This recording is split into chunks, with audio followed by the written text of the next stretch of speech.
Welcome to DePaul University. My name is Peter Coffey. I'm the Associate Vice President for Community and Government Relations at DePaul. And on behalf of Father Dennis Holtschneider, our president, our faculty, staff, and students, we welcome you to the Sullivan Athletic Center. Thank you for being with us tonight for this important meeting. I was thinking about this on the way here as I took the red line up from downtown.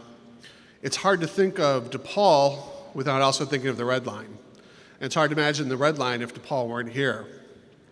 Through our partnership with CTA over many, many years, including through the UPass program, by which our undergraduate students purchase passes, who I think we're the largest customer in that program, by the way. Thousands of trips per year between Jackson Boulevard and Fullerton, just for campus business. What a lot of people don't realize about DePaul is more than half of our credit hours are offered downtown. So our students are constantly coming back and forth. At one point, DePaul was known as the little school under the L. Today, we're the largest Catholic university in the United States. The growth that we've experienced over the last 20 years would not be possible if we did not have safe, efficient, quick transportation. It is literally a lifeline between our campuses. It is a physical connection that allows us to serve nearly 24,000 students. So I want to turn this over to Greg Longini of CTA, but I want to thank you for being here. Think of us when you pass the L on the way downtown, and thank you for your support.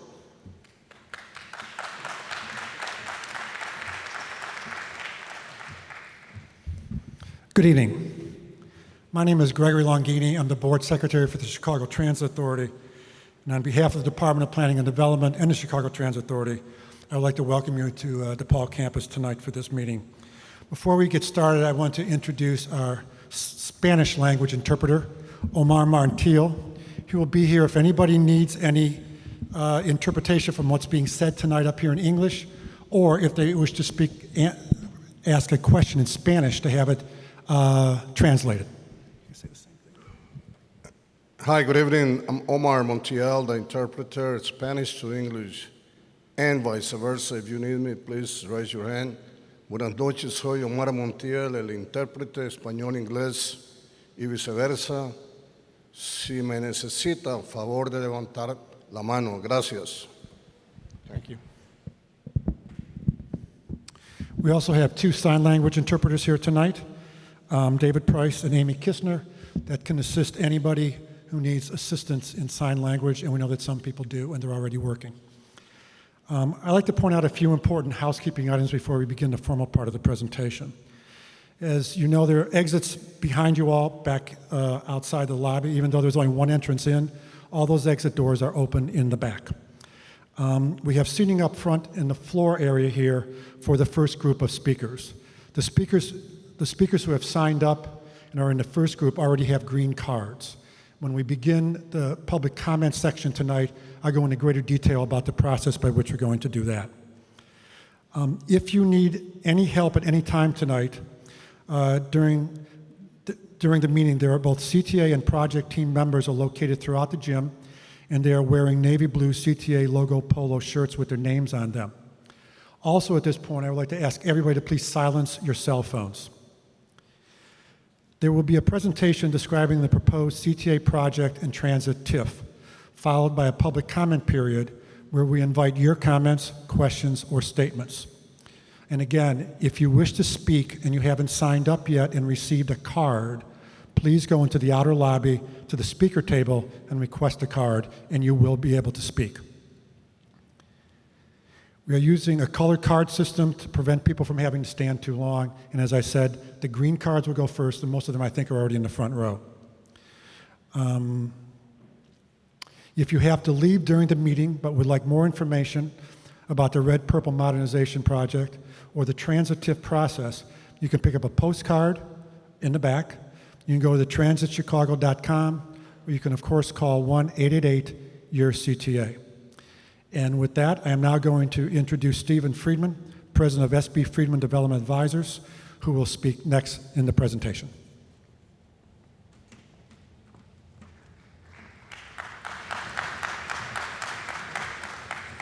Thank you, Greg. I think we actually, here we go. Okay. We are here tonight because we are contemplating the creation of a special Transit TIF to assist in the financing of the Red Purple Modernization Project. You may have received a notice or heard about it in some other way. We did a very large mailing to let people know about the project and about tonight's meeting. This is an official public meeting that is provided for in the structure of the law under which this TIF would be created. And it is being held both to help inform you so you understand the project and know more about it and its benefits, but also to receive your comments and thoughts and answer your questions. So we want to both tell you about the project and receive your input.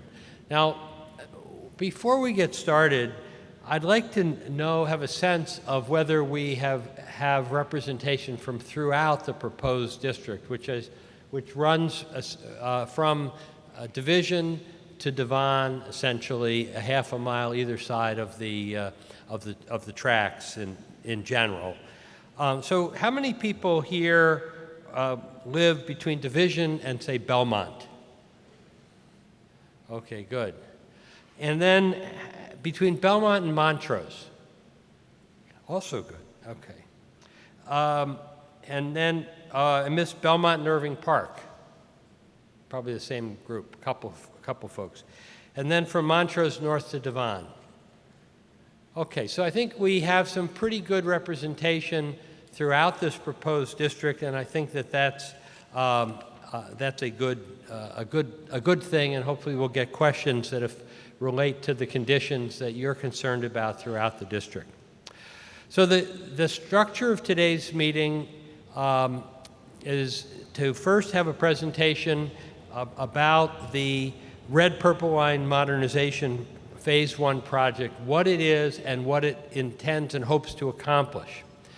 Then second, we're going to talk about what Transit TIF financing is, what it is, how it works. It is different than the general regular TIF, and I want to emphasize that as we talk about it later.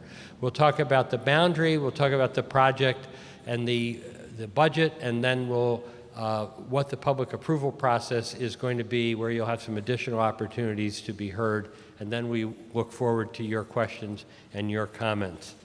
And with that, I'd like to introduce Carol Morey, who's the Chief Planning Officer for the CTA, who is going to tell us about the Red Purple Modernization Project.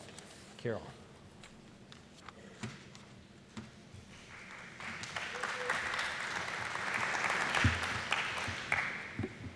Thanks, Steve. Well, as Steve indicated, my job tonight is to talk to you about the project that we're proposing to fund with the Transit TIF, and then Steve's going to come back up here and talk to you about the specifics of the TIF. Now, before we get started, I want to talk a little bit about the Red Line and the importance of the Red Line to the CTA rail system. It carries about 30% of our rail passengers. It is one of the busiest rail lines in the country. We actually have ridership that's twice that of Amtrak nationally. It is truly the backbone of our system. And that's why in 2012, Mayor Emanuel announced Red Ahead, which is a series of projects to address needs on the Red Line. Red Ahead includes a number of projects. The Red Line South, completed in 2013, the Red Line Extension, which is currently going through the federal approvals process, station improvements at 95th, at Wilson, at Clark and Division, and also 7 stations along the North Red Line. It also includes Red Purple Modernization, the project we're here to talk about tonight. But before we start to talk about RPM, I wanted to talk briefly about some of the other projects.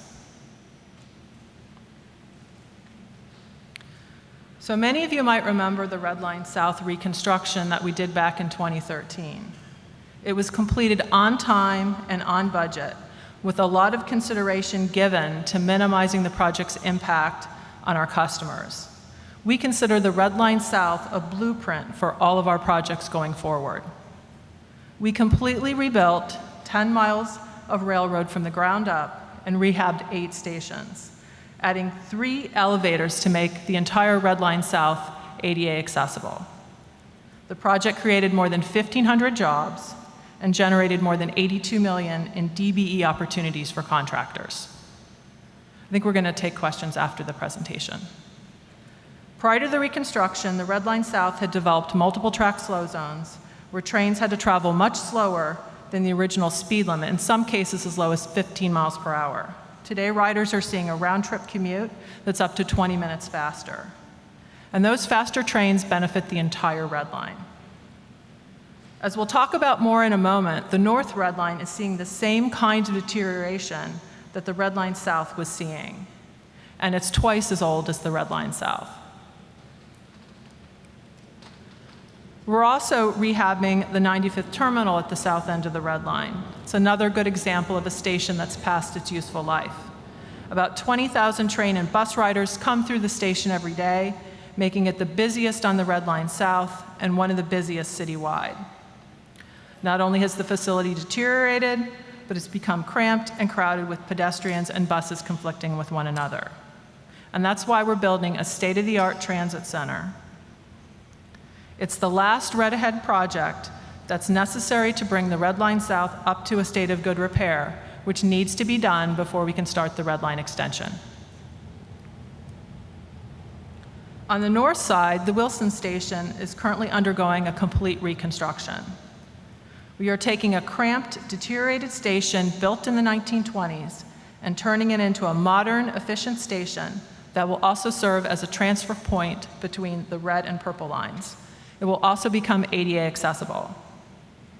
Station rehab projects at Clark and Division in recent years have helped improve the customer experience and made transit more attractive for riders.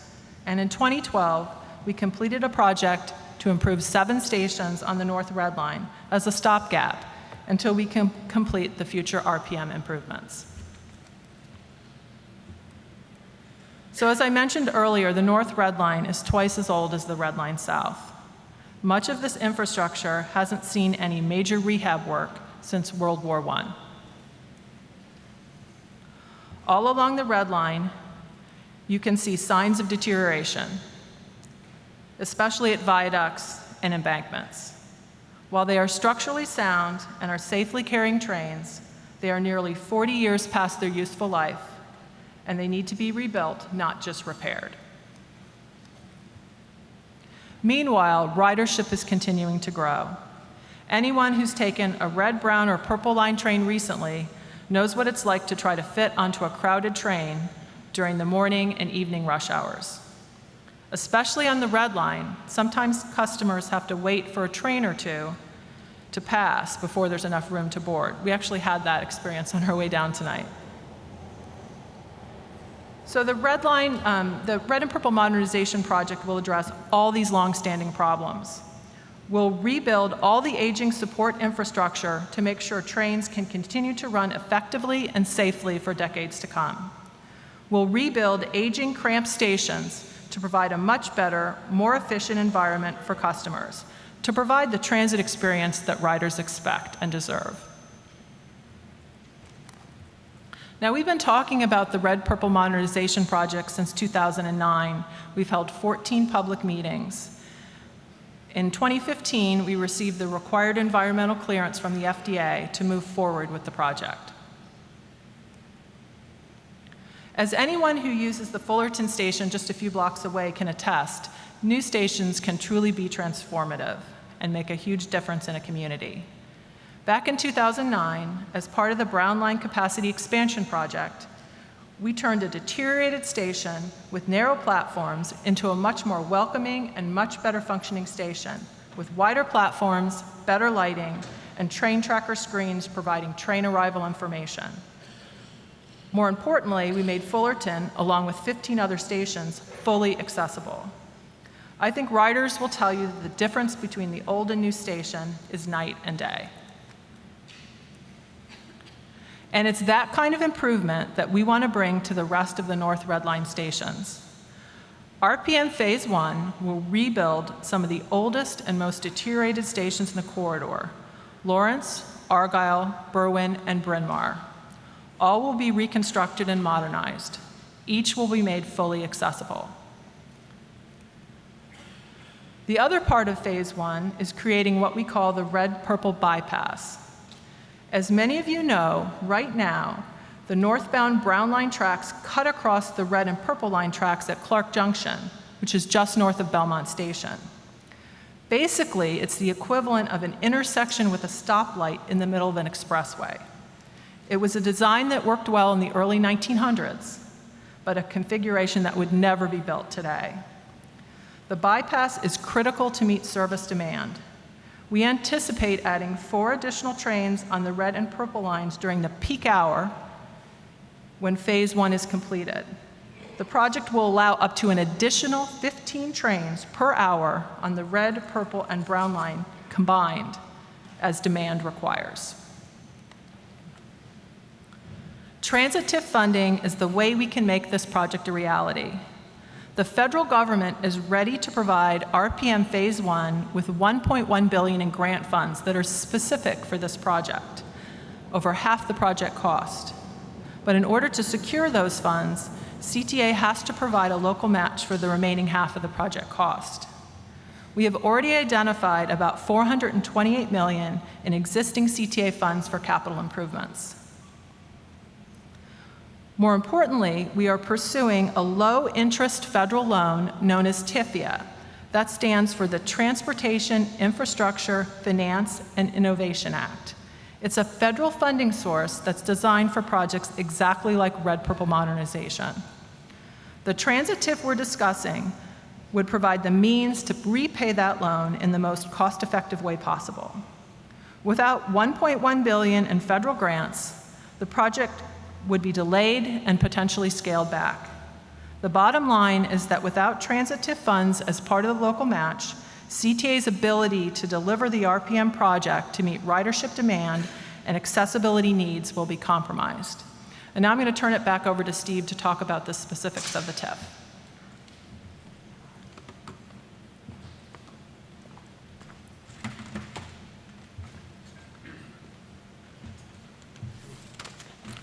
Thank you, Carol.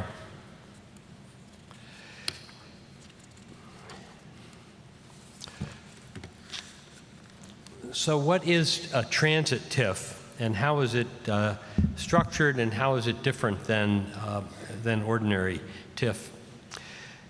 Transit TIF is an innovative mechanism for funding transit. It was authorized just this year. It was approved by the legislature at the end of the session and signed by the governor in the middle of August to create this new mechanism. It is designed to capture incremental property tax growth, but not from the portion that is generated by the Chicago Public Schools tax rate. So the Chicago Public Schools has been left out of this type of TIF. It is working only with the balance of the property tax rate. It can extend up to half a mile from the specific transit facilities involved, and it can be authorized for up to 35 years, which is a little longer than an ordinary TIF. There is a public process, which we are in the middle of. This meeting is part of it that's required for designation. Importantly, it can also only be used for transit improvements. The funds from it are only usable for transit improvements. It's not for other broader purposes. It is an innovative method. In recent years, the share of transportation projects that have to be funded by local and state sources has gone up to roughly 50% generally nationally. Some of you may recall an era in which the formula was 80-20. Everything was 80-20. The feds paid 80, state and local had to come up with 20. That era is gone, and it has been gone for probably nearly 10 years. So we have projects throughout the country that have been competing for federal funds that are 50% local and state funded, some of them with sales taxes as were voted on in Los Angeles and in Oklahoma City, projects in Denver and San Francisco that use TIF-type mechanisms, incremental property tax mechanisms. So that is the core here. In this case, the way we've structured this this law is structured for the transit TIF. Chicago Public Schools keeps its entire share of the property tax. It's not affected. The other taxing bodies keep their base revenue, shown here at the bottom of the chart in the darkest color. That is the revenue that comes off of the base value at the time that the district is created. And they keep 20% of their share of the rest of the incremental tax growth. So that is shown: the base, CPS, the 20% to the other taxing bodies out of the incremental revenue. Those are kept by those bodies, and 80% of the non-CPS increment is available for the transit program, and that's the blue at the top of the stack. So if this is 100% of the property tax that's generated from the district, once it's established, it's only this blue piece at the top that is being dedicated to the transit project. Now, the assessment practices in a TIF, in a transit TIF, and outside a transit TIF are exactly the same as they are for all other property in Cook County. So I've been known to say, if you like the way your property is assessed now, you'll like the way it's assessed after the transit TIF is created, and if you don't like it, you still won't like it. The tax rate that is applied within the transit TIF is also the same whether you are in the transit TIF or out of the transit TIF. It is a uniform tax rate. That does not affect the rate.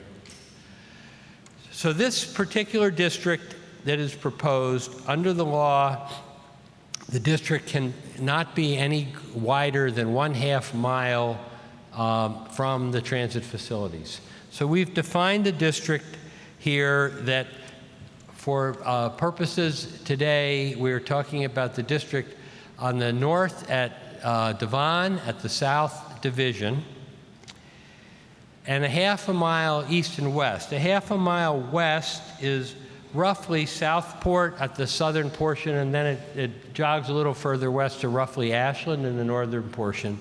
And it's a little more complicated on the east. It goes out to the lake at the north, then it cuts over to Lakeshore Drive, comes down just a little east of Broadway, and then it comes down in a line that's roughly in line with Geneva Terrace and Larrabee Street.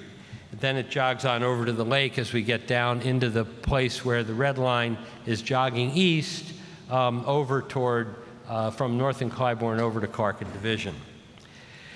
The existing TIF districts are not included. In other words, no property will be in 2 TIF districts. Some parcels may be removed from from an existing TIF and put into another, into the transit TIF. But basically, the existing TIFs are left in place.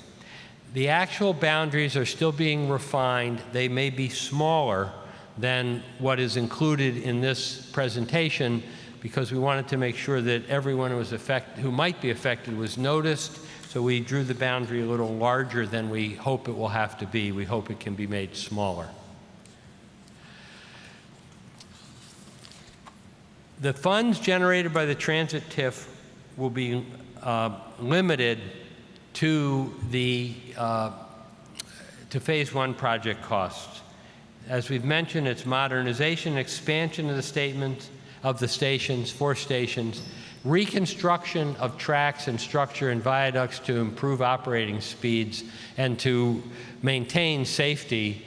As Carol noted, they have, through various mechanisms, kept the system safe, but you can see from the photographs it's in a very deteriorated state. at many of the overpasses. To use to construct the bypass, toward the construction of the bypass, and importantly also to modernize the signal systems throughout the area. So between all of these activities, all of these efforts, the capacity of the line increases, and that improves the service in the southern portion of the district as well. Even though many of the physical improvements are north, the whole system improves its capacity because the modernization of not only the structure but also of the signal systems allows for a more efficient and faster movement of the trains. The total cost is $2.1 billion. The Transit TIF share the share that will be covered by the Transit TIF is $625 million. And as Carol indicated, this is being used to repay a very low interest loan from this federal government program called TIFIA, Transportation Infrastructure Finance and Innovation Act, not to be confused with our Transit TIF, even though 3 of the letters overlap. And of course, those of us who've tried to do passwords where we have repeating letters on the internet know that that isn't allowed. So, but here we have it anyway. So the loan program is what is being used, and the TIF is going to pay back that loan. The process is that we have been doing the research and work to create the TIF, and in August, the Community Development Commission authorized the preparation of a feasibility study, which is a specific term in the law, and we set this public meeting. The redevelopment plan will be available later this month, and there will be an introduction of the redevelopment plan and project to the Community Development Commission. And in October, there will be there'll be a joint review board meeting. The joint review board is the board composed of the other taxing bodies that is asked to review a plan and determine that it has in fact met the law and is an appropriate tax increment financing activity, in this case transit tax increment financing project, and to grant their approval and make whatever comments they wish on behalf of the other taxing bodies. And ask questions, which they do. There will be a public hearing during the month of November at the Community Development Commission, and that will be posted and announced at a later time as the exact date and time and place. Public comment is welcome at that hearing. There will then be a review by the Chicago Plan Commission, and followed by a meeting at the City Council's Finance Committee, where again there'll be an opportunity for public comment, and then finally approval by the City Council targeted for late in the month of November, in order to meet the timetable to work with the federal government. So for more information, you should contact the addresses shown here, your CTA 1888, your CTA 968-7282, or go to or look on the website at www.transitchicago.com/RPM project, and you can provide feedback at feedback@transitchicago.com and ask some other questions there. Now I'd like to turn it back to Greg Longini, who's going to moderate the questions and comments and discussion. And we look forward to your questions. Thank you very much.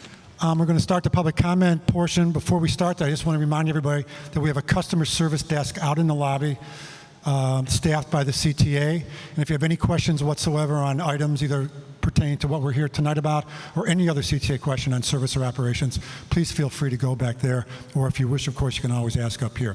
We're now going to start. All the people with green cards should be in these front 2 rows. We'll get to everybody. Should take about an hour or so, because we're asking everybody, because there's so many people who want to speak, to please limit their comments to 2 minutes or less. And we're going to start moving quickly. But first, Alderman James Kappelman of the 46th Ward would like to say a few words. Thank you so much. I came here 30 years ago as a Franciscan friar, and when I left the order, I flunked the vow of obedience. I wasn't good at it.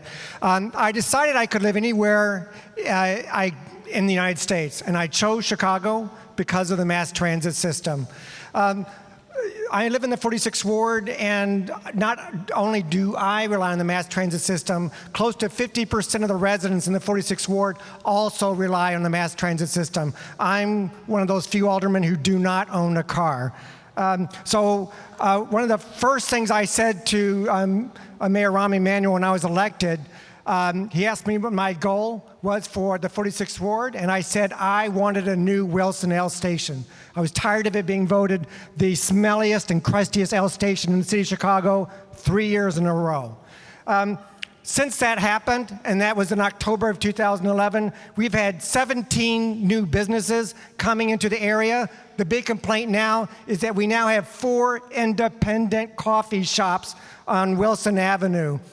We're now in the planning stages for 3 transit-oriented developments that are happening. The Stewart School that CPS sold because of their budget issues is now going to be redeveloped, and there will be another transit-oriented development there.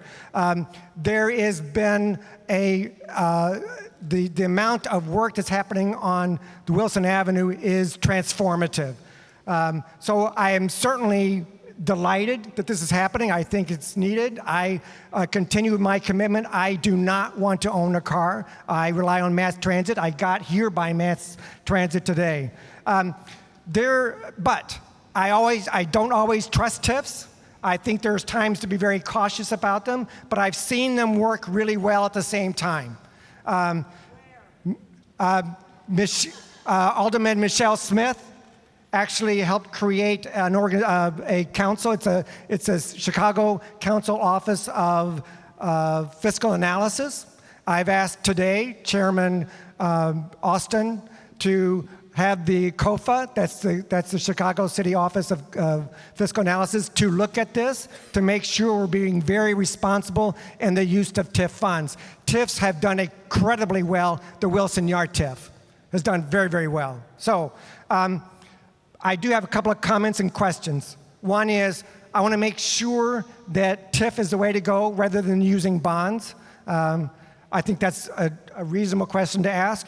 And also the Sheridan L stop. The Sheridan L stop is near the Eden Living Support Center. Many of the individuals there rely on wheelchairs, and also the Ruth Schreiman. So I want to see what we can do to make sure that becomes ADA compliant. Thank you so much.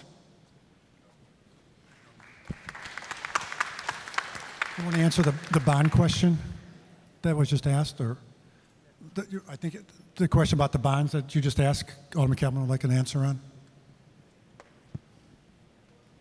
Just turn it on. Can you hear me? Yes. So TIFIA is a very low-cost financing source, so it's less expensive than bonds.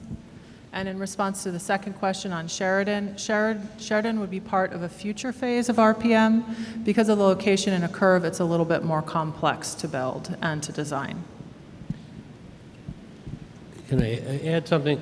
The bond, if we use the bond instead, we still have to have a repayment source. So TIF, the Transit TIF would still be a possible repayment source as well, to capture the kind of benefits that the Alderman is talking about that are coming about around our transit system, where we're getting intensified development because it works jointly with the TOD zoning and other attributes, and the new attitudes of people who are interested in living in this kind of a transit-rich environment. So the bond would only replace the source of funds that TIFIA is providing. You still have to repay it. Thank you. Okay, we're going to start the public comment section now. Ma'am, we'll get to you in a second. You'll be in the first group of people speaking. We'll start right here with Heather. Would you like to speak first? Sure. And for everybody who wishes to speak, please state your name. And if you represent an organization that you wish to have on the record, please state that as well. Good evening. My name is Heather Armstrong, and I'm part of Access Living. My concern is that about the red and purple line not being very accessible. especially even the Howard station. That station is so narrow where I have a hard time getting my wheelchair down their platform. Because on their platform, it's so narrow where you have to stand up and grab onto the post. It's that narrow. Whoever like redesigned it, they didn't make the platform wide enough. And make sure that all these other platforms be as wide as this station right here at Fullerton and Belmont. That's my concern. Thank you. Thank you, Ms. Armstrong. We have two microphones we're going to use.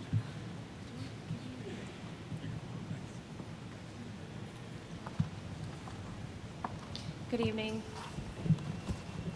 My name is Christina McLean, Assistant to Commissioner Karen Tamley, and tonight a representative of the Mayor's Office for People with Disabilities. Commissioner Tamley was not able to be here tonight, but asked that I represent MOPD in support of the Transit TIF. Under Commissioner Tamley's leadership, MOPD has made great strides and supports many initiatives that enhance the lives of people with disabilities. Transportation is one of these elements as it increases the independence of people with disabilities. The need for accessible and affordable transportation would help people with all types of disabilities live, work, and play in the city of Chicago. The Transit TIF discussed this evening would provide the means for a fully accessible rail system as part of the Red and Purple Line Modernization Program.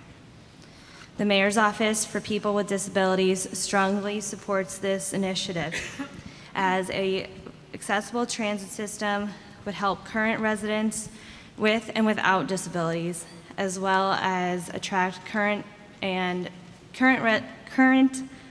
would attract future residents and visitors to the city of Chicago.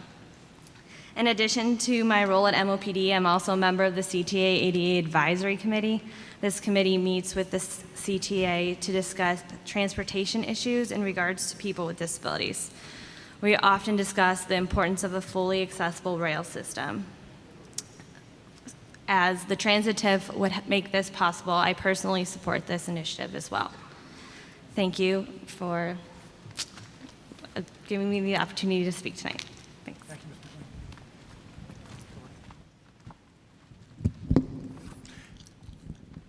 Good evening. I'm Garland Armstrong. I'm a former CTA ADA Advisory Committee member, and I represent Access Living.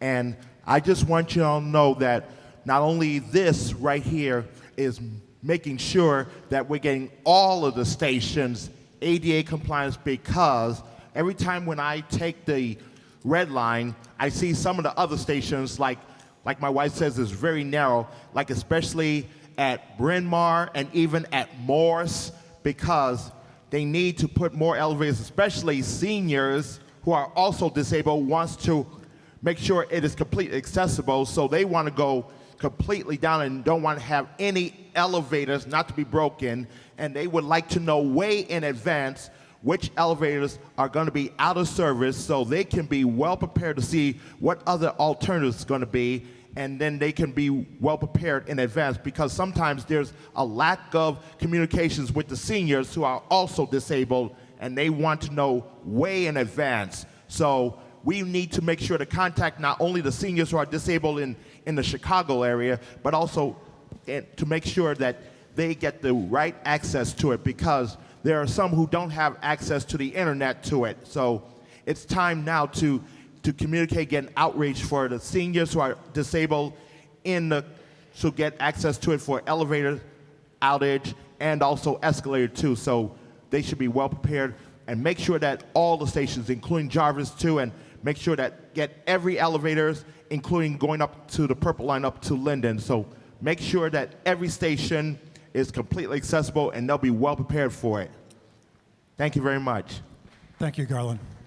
Ms. Hunter, please step up. Thank you. I'm Mary Beth Johnson. Yes, sir. Just let them right up. Okay, Mary Beth Johnson with Lincoln Park Zoo. We are the only privately managed free zoo in the country, and we greet 3.6 million visitors a year. many of which come by public transportation, train and bus, and we are in support of the modernization of the CTA. Thank you. Alan? Step over here, please. A lot of pages. Just copies. Oh, okay, thank you. I didn't want to have you go to the expense. And I cut out half my testimony, so since I submitted. My name is Alan Mellis, a Lincoln Park community leader for over 40 years. I support the Red Purple Modernization TIF because it will leverage more than $1 billion in federal funding for phase 1 of the project. Based upon the information that was provided in the mail, the following I have is some suggestions and then some questions, which I hope will get answered. Number 1, provide a sunset provision to allow the TIF to end prior to 35 years if the funds are not needed for RPM Phase 1. That's not part of my time. Since RPM Phase 1's southern boundary is Belmont, have the TIF southern boundary also be Belmont rather than Division. Other than increased capacity, there does not seem to be much benefit for riders south of Belmont. 3, similar to the Brown Line project, all reconstructed Red Line stations should be made to handle 10-car Red Line trains. The CTA should start planning for additional operators and maintenance personnel to be able to handle the increased capacity and future transit urban development projects along the line. And 5, if the southern boundary does remain a division of the TIF, the amount of TIF funds should only be the revenue over natural growth and not the full increment for properties between Division and Belmont. The RPM project should include improvements to Red Line stations south of Belmont, such as elevators at North and Clybourne. I think Commissioner Tamwy's representative mentioned that. North and Clybourne was upgraded without elevators. This is an opportunity to correct that mistake. Also, additional platform heaters, energy-efficient lighting, canopy extensions to protect passengers entering trains, and additional station security. Now, my few questions in closing.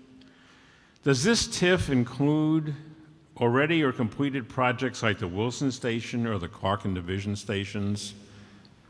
A yes or a no is sufficient. So the answer is no. So Wilson Station was funded primarily with state capital funds, which we've indicated aren't available for this project.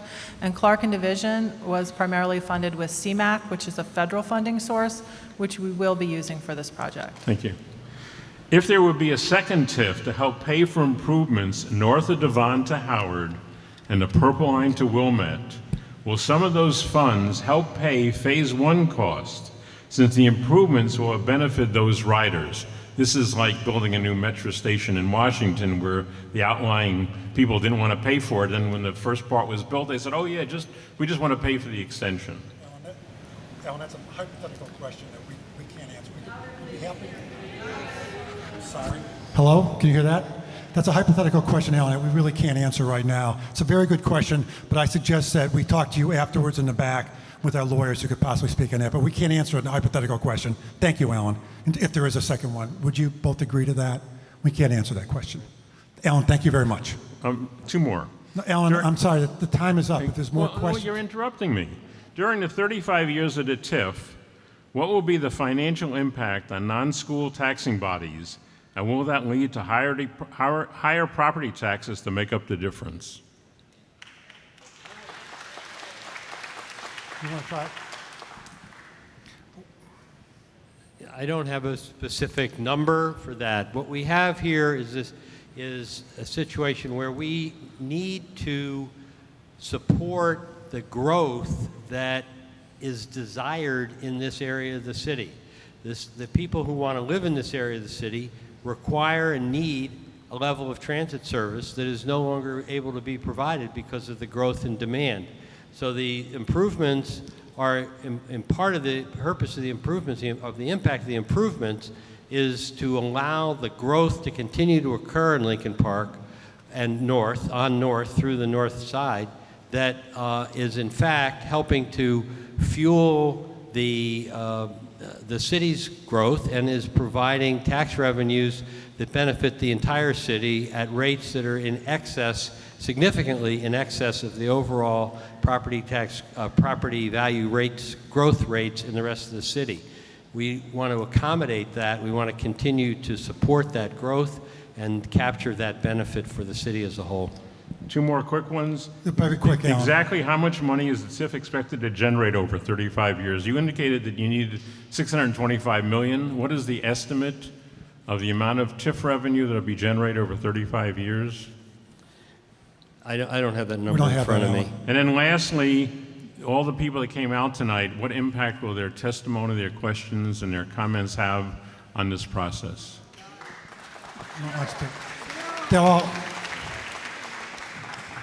It will influence our process, and all questions will be answered, Alan. Thank you very much. Thank We gotta you, move on. Greg. We have to move on. Thank you. Thank you. Good evening. My name is Barry Taylor, and I'm with Equip for Equality, a nonprofit that provides free legal services to people with disabilities. I also personally live at 1132 West Altgeld within the proposed boundary. We're here to testify in favor of the red and purple line modernization with an emphasis on how this project will support the civil rights of people with disabilities. People with disabilities depend extensively upon public transportation for two main reasons. One, many people with disabilities are unable to drive because of their disabilities.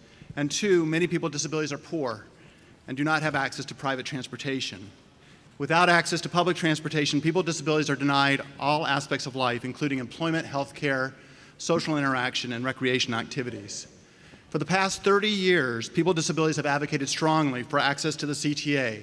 Even before the ADA was passed in 1990, people with disabilities in Chicago successfully sued CTA to address the lack of lifts on CTA buses. In the late 1990s, Equip for Equality, Access Living, and private attorneys brought another suit to address many barriers people with disabilities face on those parts of CTA buses and trains that are designated accessible but truly weren't accessible, such as broken bus lifts, out-of-service elevators, and the failure of CTA drivers to call out stops mandated by the ADA. While that lawsuit significantly improved access, there are still many train stations that remained inaccessible because they have been grandfathered in by the ADA. Last year was the 25th anniversary of the ADA, and the CTA made a pledge to make all of its train stations accessible within the next 20 years. The accessibility outlined in the red and purple line modernization plans are crucial steps to achieving this important commitment. Making the Argyle, Berwyn, Bryn Mawr, and Lawrence stations accessible will not only help people with disabilities, but benefit others as well, including people with strollers, young children, bicycles, and luggage heading to the airport. Accessibility benefits us all. CTA is to be commended for making sure that all Chicago citizens, including riders with disabilities, are able to access the revitalized red and purple lines, and Equip for Equality wholeheartedly supports this critical project. Thank you.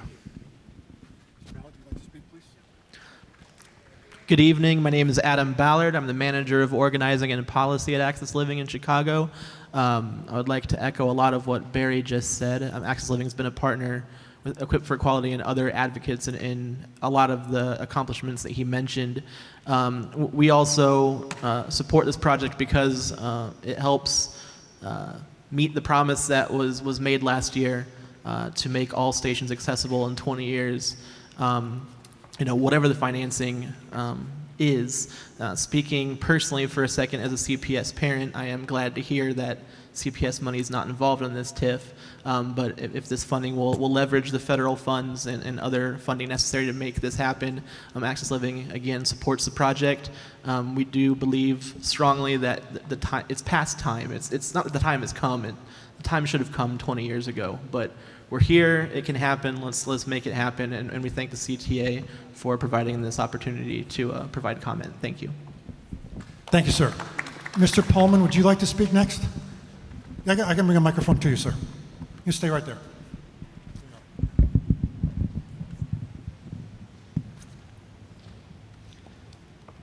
My name is Greg Pullman. I work for the Chicago Lighthouse for people who are blind or visually impaired. I do advocacy work for them on transportation and other issues that concern people with disabilities.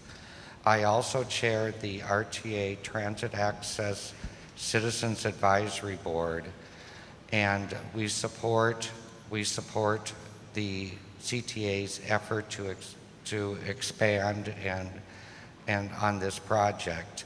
I echo many of the things that Barry said, and I also live within the area. I live around Division and Clark.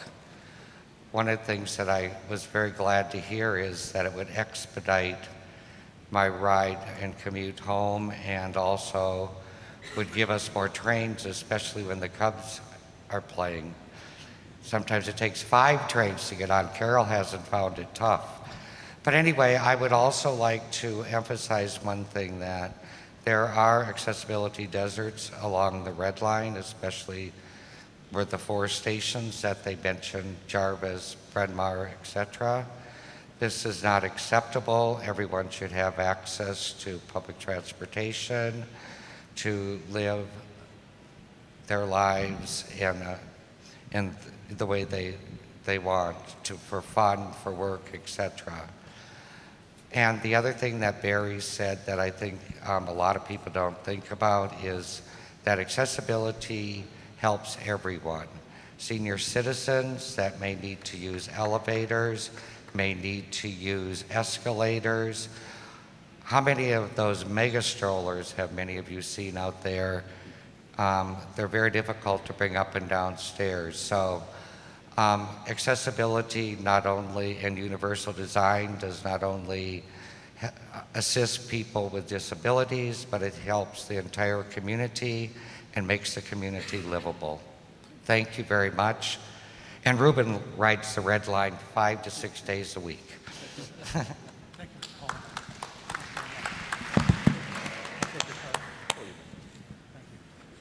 Hi, I'm Jan Peterson. I'm a Chicago resident, and I'm really happy to have heard all the comments tonight.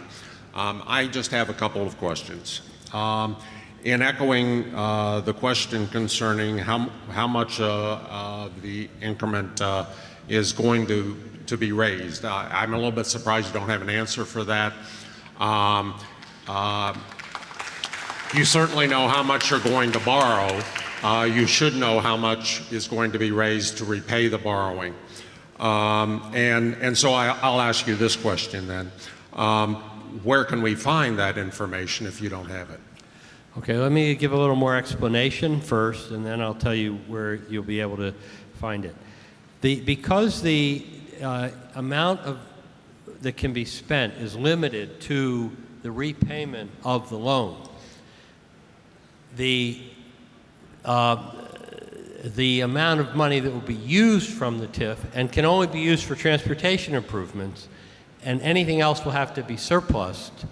The amount is dependent on the terms of the loan, which are still being negotiated with the U.S. DOT. There are some parameters in the law as to what the interest rate is on the loan.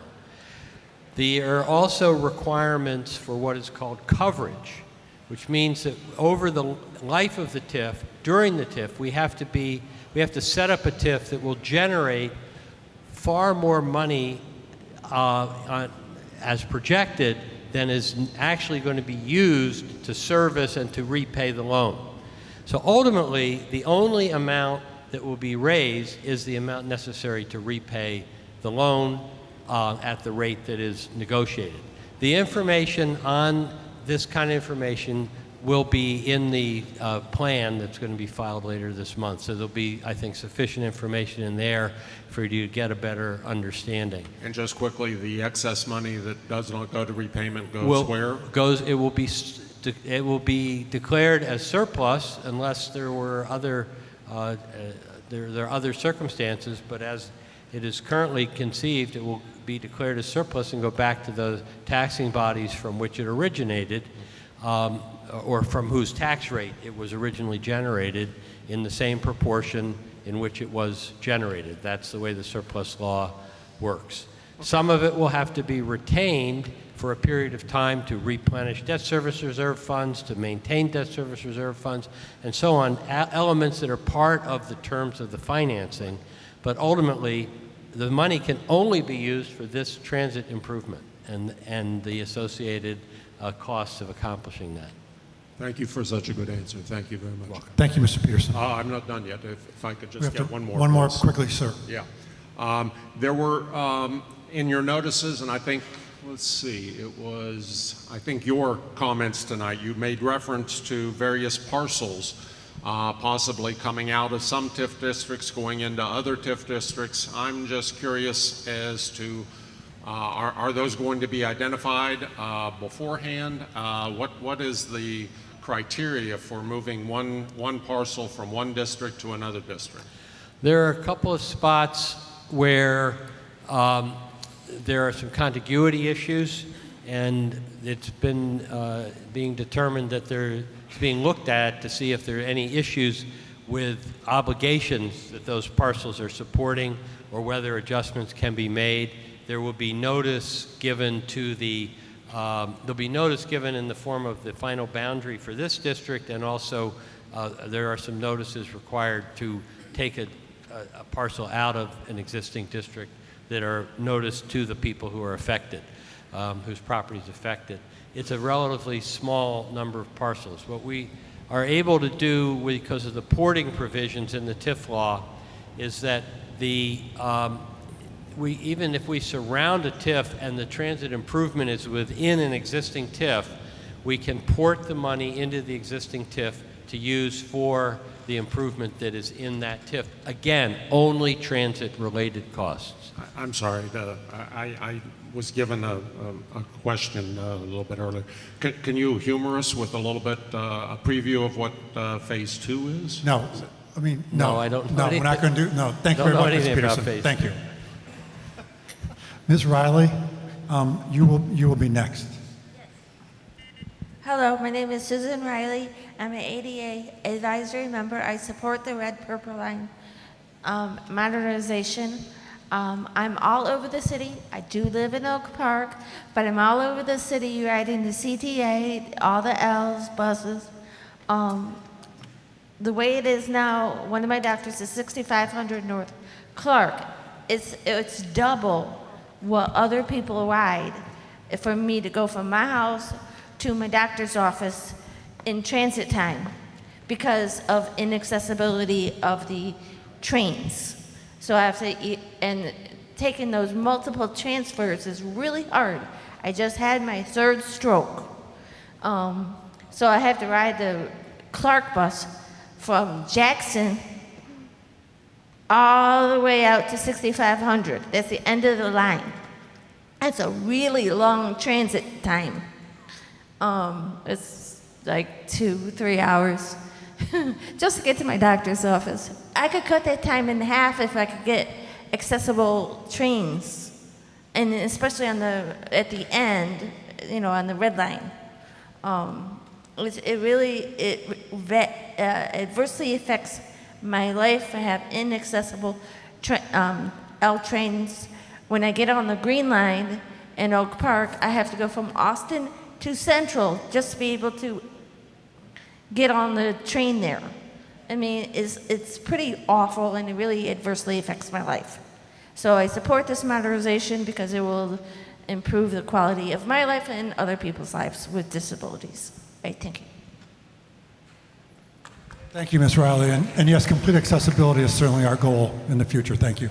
Okay, my name is Ursula Ross. I'm a 40-year resident of the 43rd Ward. Oh, I'm a 43rd resident of the 43rd Ward.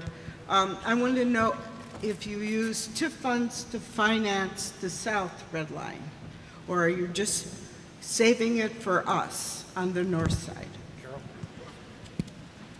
So the Red Line South was paid for with state capital funds, which again we indicated were not available for this project. So no taxpayers were taxed to pay for that project? Well, we used state capital funds, which came out of the coffers of the state. So ultimately, taxpayers did fund that project. State tax revenue. Why can't we use it for the north side? So there's no state capital funds available for this project at this time. Okay, who represents the taxpayers in this? Do we have any representation in this new tax? There's not a new tax, ma'am. There's no Yes, tax it involved with is. this. Yes, it is. You are taking my assessed value and you're not taking money from other places, you're taking money, adding money to my tax bill. As far as I'm concerned, No, we're you're not. raising it. The Yeah. public representation, the taxpayers are represented by their aldermen, who Okay, so, ultimately Michelle is- have a responsibility For our to taxes? review and, excuse me, you asked a question, let me Okay. answer it. All right. This is a representative democracy in which our elected officials have the ultimate responsibility to represent each of us and to evaluate the pros and cons and make a determination of whether a project of this type should go forward and whether it is an appropriate use of the revenues involved. The tax rate is uniform throughout Excuse me, the city. please, or no? Do we have a guarantee we're going to get federal funds? Is the money earmarked? Do we have a check for this money, or is this all bells and whistles? The federal government is prepared with $1.1 billion in funding for this project. That's a combination of a full funding grant agreement as well as CMAQ funding. And when does this take place? We need to commit the local funding before the federal funding is formalized. Does this need to be approved by the entire city council? Yes. Okay. Everyone knows what they need to do. Thank you. Ms. Smith, or Alderman Smith, do you like to speak now? Or? Okay. Thank you. I'm Michelle Smith. I'm the Alderman of the 43rd Ward, and I do not support this TIF as it is presently constituted. The legislation that created this TIF was created without any local input, so that we all woke up one day to find that we were in a TIF, including my house too, and it doesn't fund any improvements in our neighborhood. And yet, of course, infrastructure is very important in which to invest. However, this mechanism in this way has grave, grave difficulties. And in particular, I don't know, as I stand here as your representative today, how much money is going to be needed to pay off this loan. And indeed, what I have just heard is that the money could be used for other transportation projects besides this loan. No. Well, that's what I want to have been made, I want that to be made very clear, that the only use of this money is for projects to pay that loan. And that, at least, we will know where the money is going. And it is very concerning to come to a public meeting in which we are having, in the interest of transparency, and not have the basic information of how much money per year is needed. Money we don't know that could have been diverted for other purposes for which our property taxes are imposed and have just been raised, and without knowing what the impact of that is going to be on the lives of my constituents. So as much as I support the CTA, and that is very important, the rush to get this money generates grave concerns over the wisdom of creating what would be the very first TIF in our ward. So that's what I have to say. Thank you, Alderman. Let Steve, me- you want to respond to that one issue? All right. This TIF is only for the red purple line modernization phase 1 expenditure as outlined.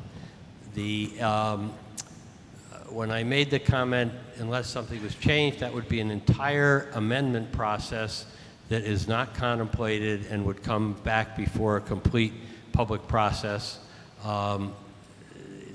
same as the current public process with full notification. So there is no intention at this time for anything except the $600 million plus or minus, the $600 million that's involved and has been announced here. That is what the TIF plan is written around, and that is what the limit of expenditure is. Thank you. Sir, you'll be next. Please state your name. Good evening. Thank you very much. My name is Mark Lundgren. I live in the affected area in the 46th Ward. I'm on the board of directors of East Lakeview Neighbors, so I have a larger community I represent, as well as president of my 240-unit high-rise condominium association, and I'm a professional planning consultant. My concern and focus in this presentation is on the Sheridan Station. While I endorse the improvements that are vastly needed on the Red Line, I'm concerned that you're leaving this old decrepit flooding station that is ADA non-compliant in the waste bin. You're not attending to it now. I don't understand why. I understand that Sheridan is excluded, and I think the CTA needs to include it. I mean, simply repainting it and doing whatever you can do to not trigger ADA requirements is like putting lipstick on a pig for that station. CTA's rationale really needs to be re-examined. There are several new TOD residential projects within the Sheridan Station footprint that were just recently approved, and more are on the way. To wait for the track realignment is no excuse. I understand you talk about track realignment is in the planning stage, but frankly, by the time these ADA installations would be put in place, if you put them in place now, they'd be fully amortized by the time you get around to that track realignment. So I really think the CTA needs to have a more imaginative design envisioning process for the Sheridan Station. Thank you. Thank you, Mr. Lundgaard. So I just wanted to comment on the phasing issue. So the RPM project is conceived of as a phased project because we need to provide service along the Red Line during construction. So there's a limit to the amount of construction that you can do at any one time and still provide service on the North Red Line. When we did the Red Line South, we had a parallel green line. We also had an expressway to run buses on. We don't have that situation here. So we need to continue to run rail service during construction. So that limits the amount of work we can do at any one time. Sheridan is part of a future phase of the project, and we fully intend to move forward with future phases. Thank you, Carol.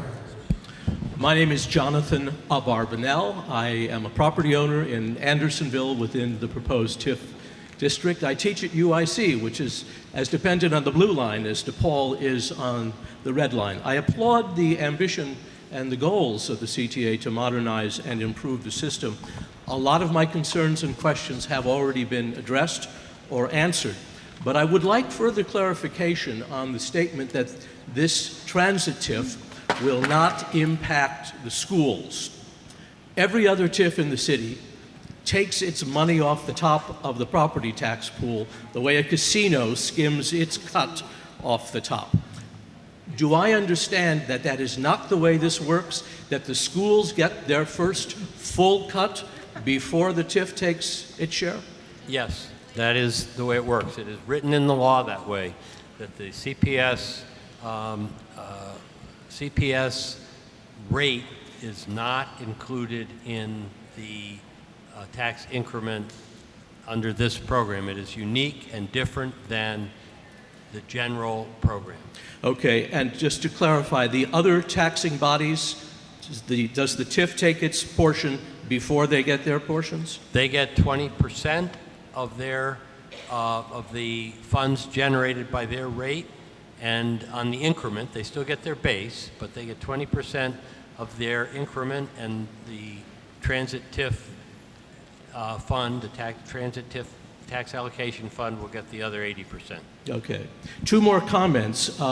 First, I want to second or third the several that have been made already, that there must be an absolute sunset clause on this, that the moment that sufficient funds are raised, that this TIF is over.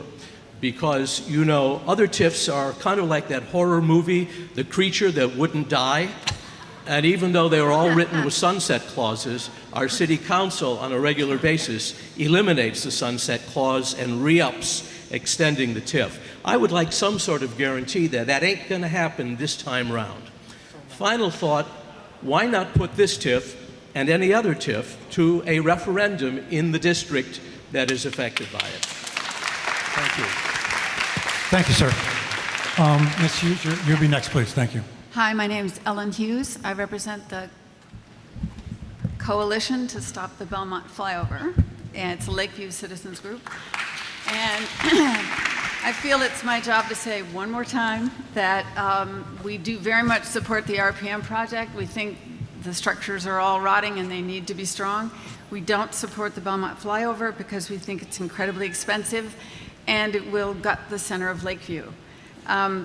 My second point is if you want to know more about that, you can look at our website, stopbelmontflyover.com. The second point is tonight also happens to be a really important crime meeting for Lakeview, so CAPS meeting, and so a lot of people who might have been interested in coming to this meeting couldn't come, and these are the people who are most impacted. I think the flyover probably will happen, and these are the people who would be most impacted, so I would really like to request a meeting with Dorval Carter, with the Hawthorne neighbors and the Wilton neighbors, because we're the people that it's going to happen to. It's going to benefit the whole city, but it's going to happen to us. So we would really like to work closely with them in the process. Thank you. And we wish to work with the community. Thank you. Thank you. My name is Natalie Kwam. I am here representing Taking Back Lakeview. I'm one of the leaders of the group, and we are over 1,000 people strong. And the majority of us do not support the Belmont flyover. Not only do we not support it, we know that it will destabilize our already unstable neighborhood. We currently have a crime epidemic, as everyone is aware. And out of all of the modernization that you're doing, one of the things that you're leaving out is security. At the Belmont stop, as of September 10th this year, so far this year, there have been 186 crimes at that stop alone. Many of those crimes include shootings, robberies, muggings, violent stabbings, beatings, and even rape. These crimes all happened at, around, or within the CTA station. We've been asking constantly to have a police officer stationed there, and yet we haven't had that happen, and the Belmont flyover would only create more issues with this problem. We just can't take it anymore. We need some sort of security at the Belmont station because it's way in excess of all the other stations as far as the number of crimes that are occurring at your stations. Thank you, Ms. Brown. Please click. I won't talk to you for a minute.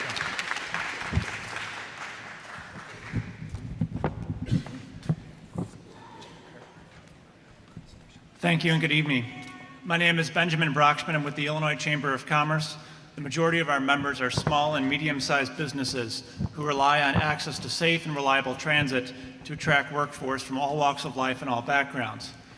And while there are efforts underway across the state in support of things such as the Safe Roads Amendment to protect our funding and make sure it goes where it needs to, transit in the Chicago region needs help. With no federal earmarks and unstable state finances, and the largest federal grant, which awards $500 million a year, the Tiger program, receiving over $9.3 billion in applications, and the state of Illinois as a whole only receiving $39 million, it is up to us to come up with solutions locally to take care of our destiny and ensure that we have safe, reliable access to these systems.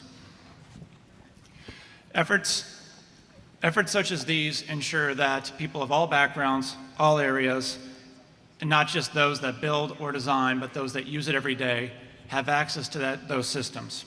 Without these systems, we will not be a world-class city, we will not be able to provide new opportunities to our citizens, and we will not be able to have a prosperous future. Thank you.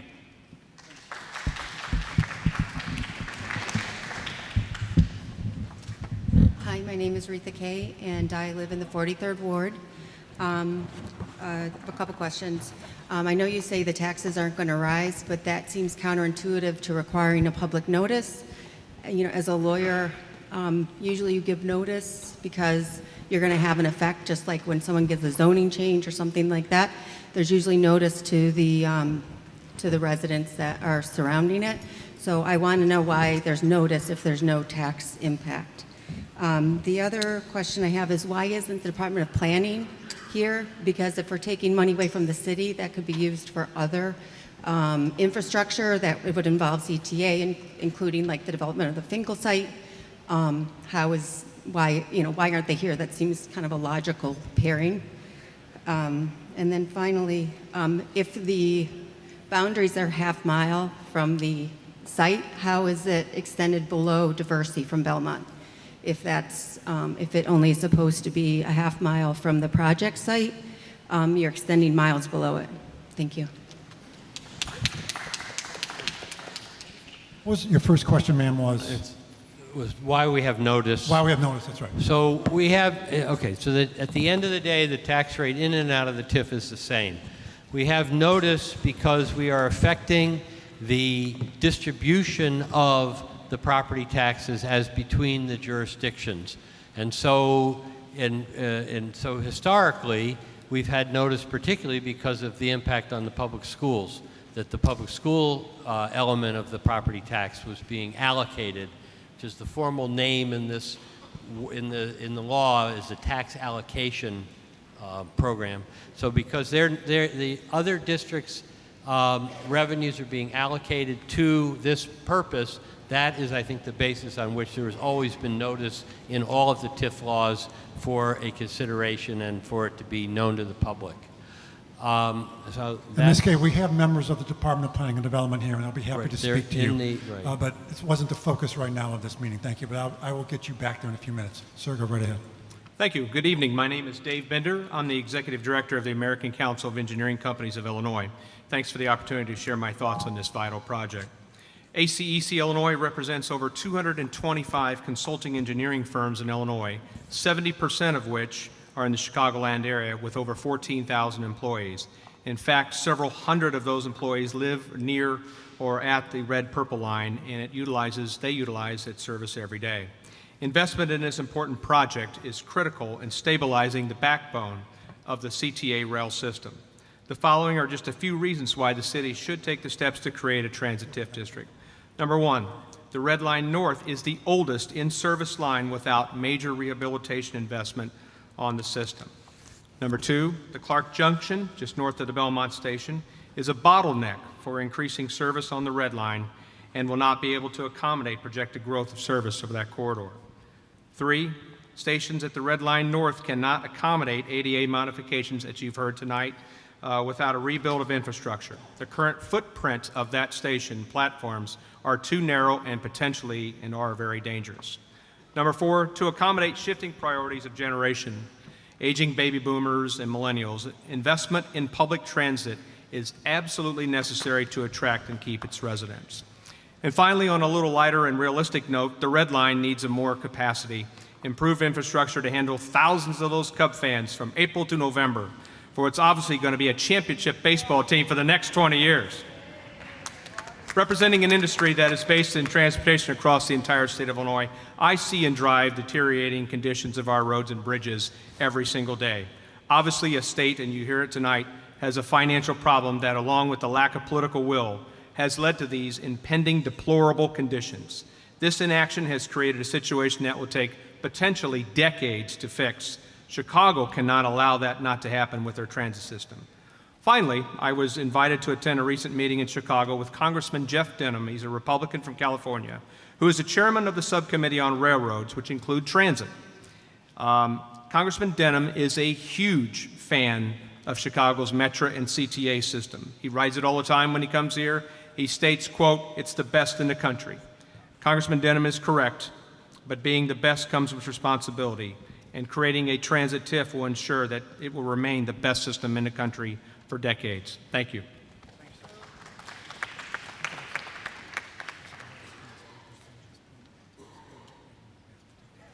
All right, sir, go right ahead. Good evening. My name is Dennis Snyers, and I live at 3631 North Halsted, and I live in the TIF district. One, I'm relieved to hear that we're not going to have additional taxes to pay on what we're paying already. And I don't think there's anybody that can deny that we need modernization and improvements. But when I moved here from New York City in 1996, one of the first things I noticed about Chicago was the lack of support for Americans with disabilities on our public transportation system.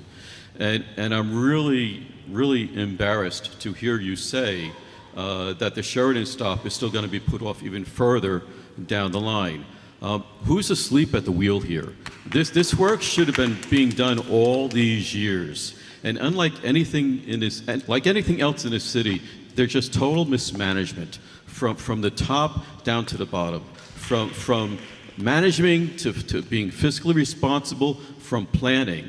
This stuff doesn't happen. You know that all these rail lines, these viaducts, these overpasses, they needed work for all these years. And like my condominium building, we look at work that needs to be done in future years, and we start planning it for today. What's been happening for the last 90 years? Who hasn't been doing their job? Why do we have to pay for it now? And you're saying that, the work from the south side down to 95th Street was done through state taxes, and now suddenly the people on the north side have to pay a TIF. That's just poor planning. It's the most undemocratic thing I've ever seen. It's amazing that any of you keep your jobs. If I was mayor, you'd be fired. You've got to plan for today, you got to plan for the future. And to tell the people who have disabilities that, Sheridan, which is a really high volume stop, I'm sure, because of the Cubs game and the crowd in that neighborhood, that you continue to say, well, this will be phase 2. That's just poor planning. Why can't you change your plans to make the Sheridan stop one of your priorities? Take away from another project that you're doing and provide for these people with disabilities for the Sheridan stop. Get on the ball. I'm really disappointed. And as a taxpayer, there should be more people in this room to voice their opposition to this. You need to find a better way. You haven't raised fares. I know I don't want to pay more fares, but you haven't raised fares in several years. You've got more advertising opportunities. You can sell land. You can sell holiday city services. You need to do a better job. So my real question to you is, why won't you work on the Sheridan L stop? You want to answer that, Carol? So first I would say there's a reason why these particular 4 stations were prioritized and why you have all the disability advocates in the room supporting the project. And because that is the largest gap in accessibility. It's a 2-mile gap in accessibility on the red line. It's the largest gap on the red line. So, as the disability advocates indicated, President Carter made a commitment at the 25th anniversary of the ADA to full accessibility in 20 years. So that is a goal. It's an important goal. But these particular 4 stations were selected because of the gap in accessibility on the red line. Thank you, Carol. And with that, I believe, does anybody else have a green card that, sir, please come up here. We'll get this person. Anybody else? That's okay. Either one of you come up, please. Anybody else have a green card out there? And you'll be the last 2 before we move on. Yeah, I'm taller, I know. Thank you. Hello, how are you? My name is Jeffrey Littleton, and I'm taller than this thing. But that's okay, because I talk loud. Anyhow, I know this, Jeff. Okay, I'm an Uptown resident, local artist, Uptown Arts Council. Anyway, so I don't want to beat the point to death about Sheridan, but your plan is to eventually put elevators in there anyway, right? That's the big plan.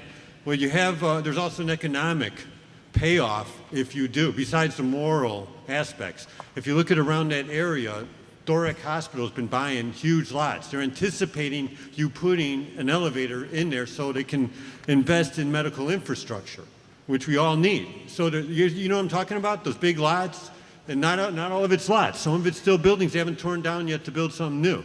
So you have this reservoir of money and development they're ready to spend and ready to build, and that's jobs, that's taxes, that's more.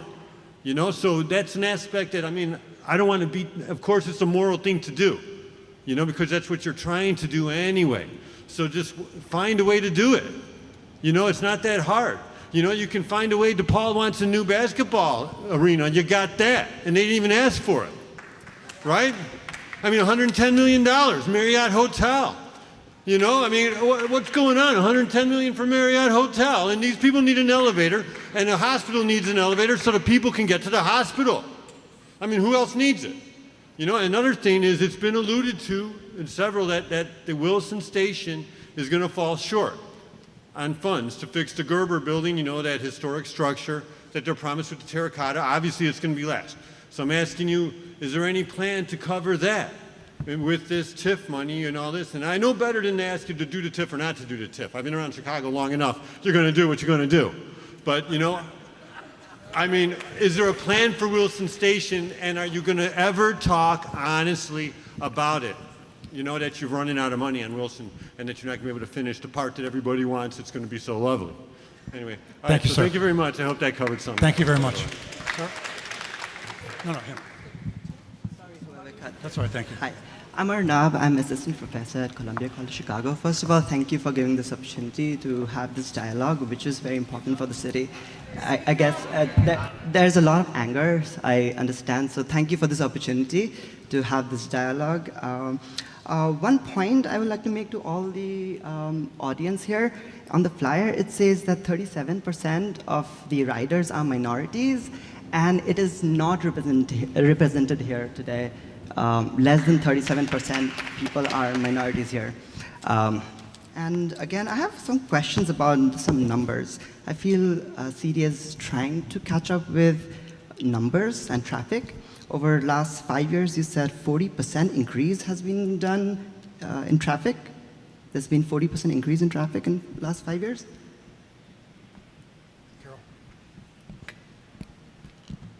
40% increase in traffic? I'm not understanding.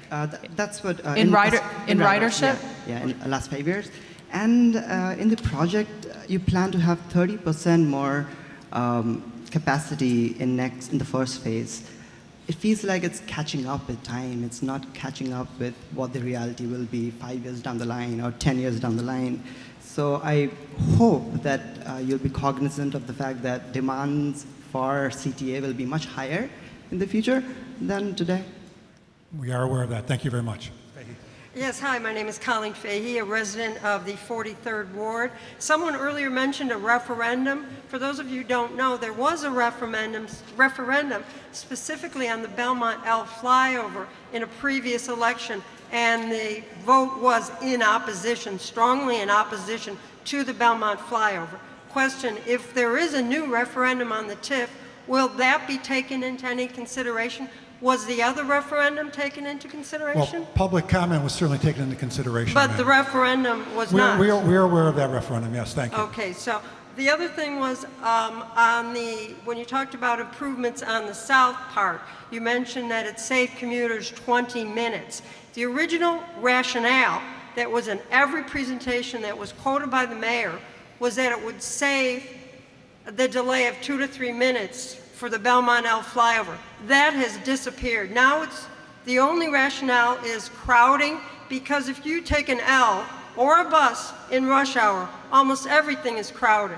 So the only rationale for this is crowding, or perhaps the other rationale, you've mentioned increased population. But every study shows that Chicago is losing population, and with all the negative publicity about Chicago and crime and guns, I don't see how you're projecting increased population for the city of Chicago. But we are gaining rail ridership on a constant basis, ma'am. But please tell me the rationale for the flyover, because all you can say is crowding. We've got your question, and we will answer your question to the best we can.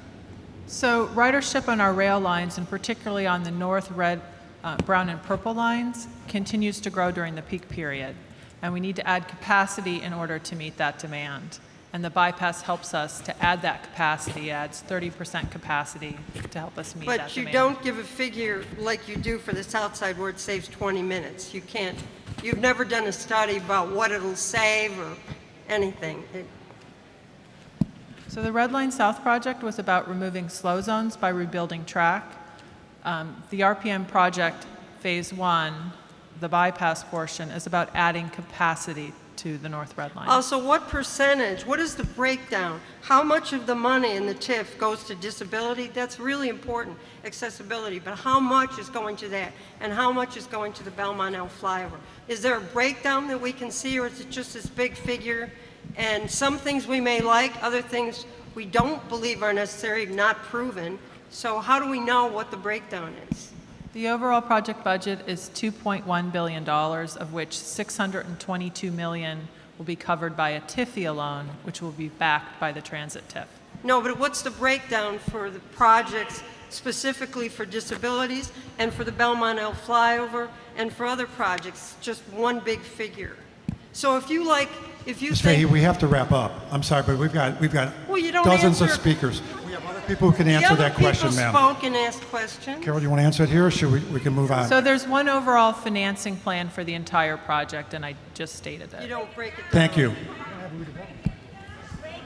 Thank you very much. Ma'am, please step right up to the microphone. Please, please, this woman, Miss Barry Brown is going to speak right now. Thank you. Here you go. Thank you. Go right ahead. Good evening, everybody. My name is Gloria, and I have been in the area since 80, maybe 86, 83, and I've been taking the red line.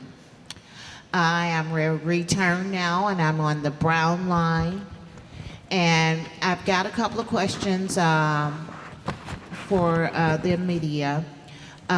One would be the construction. Okay. I noticed that a lot of the information indicates that there's constructions being done on the platforms for the disability as well as the patrons that are riding the train. There's a lot of exits that are not available for people to get through. It's very crowded during rush hour. Now, I noticed that it said there's $6.2 billion that is supposed to be used for this project. The next question is, why put all this money into the same area from 18,000 years ago to today's date in the same area and not build it in a different location? Why don't you take it and put it around maybe the lake shore? People are very disappointed about the noise because there's no boundary up where the trains are coming through. I lived in back a train for many years off of Belmore. Then, you know, I try not to live directly by the train, but this $6.2 billion and no construction, people out working on this here lower level of this train production. There's no picketers to get this completed. I'm looking for completion. That's what I want to know, how soon this will be completion. Will there be someone there? Because if you got picketers, you mean you're expediting. You're getting this thing done. How long is this going to be? Thank you. Thank you, ma'am. It's a $2.1 billion project, and it will take a number of years. Thank you very much. Sir?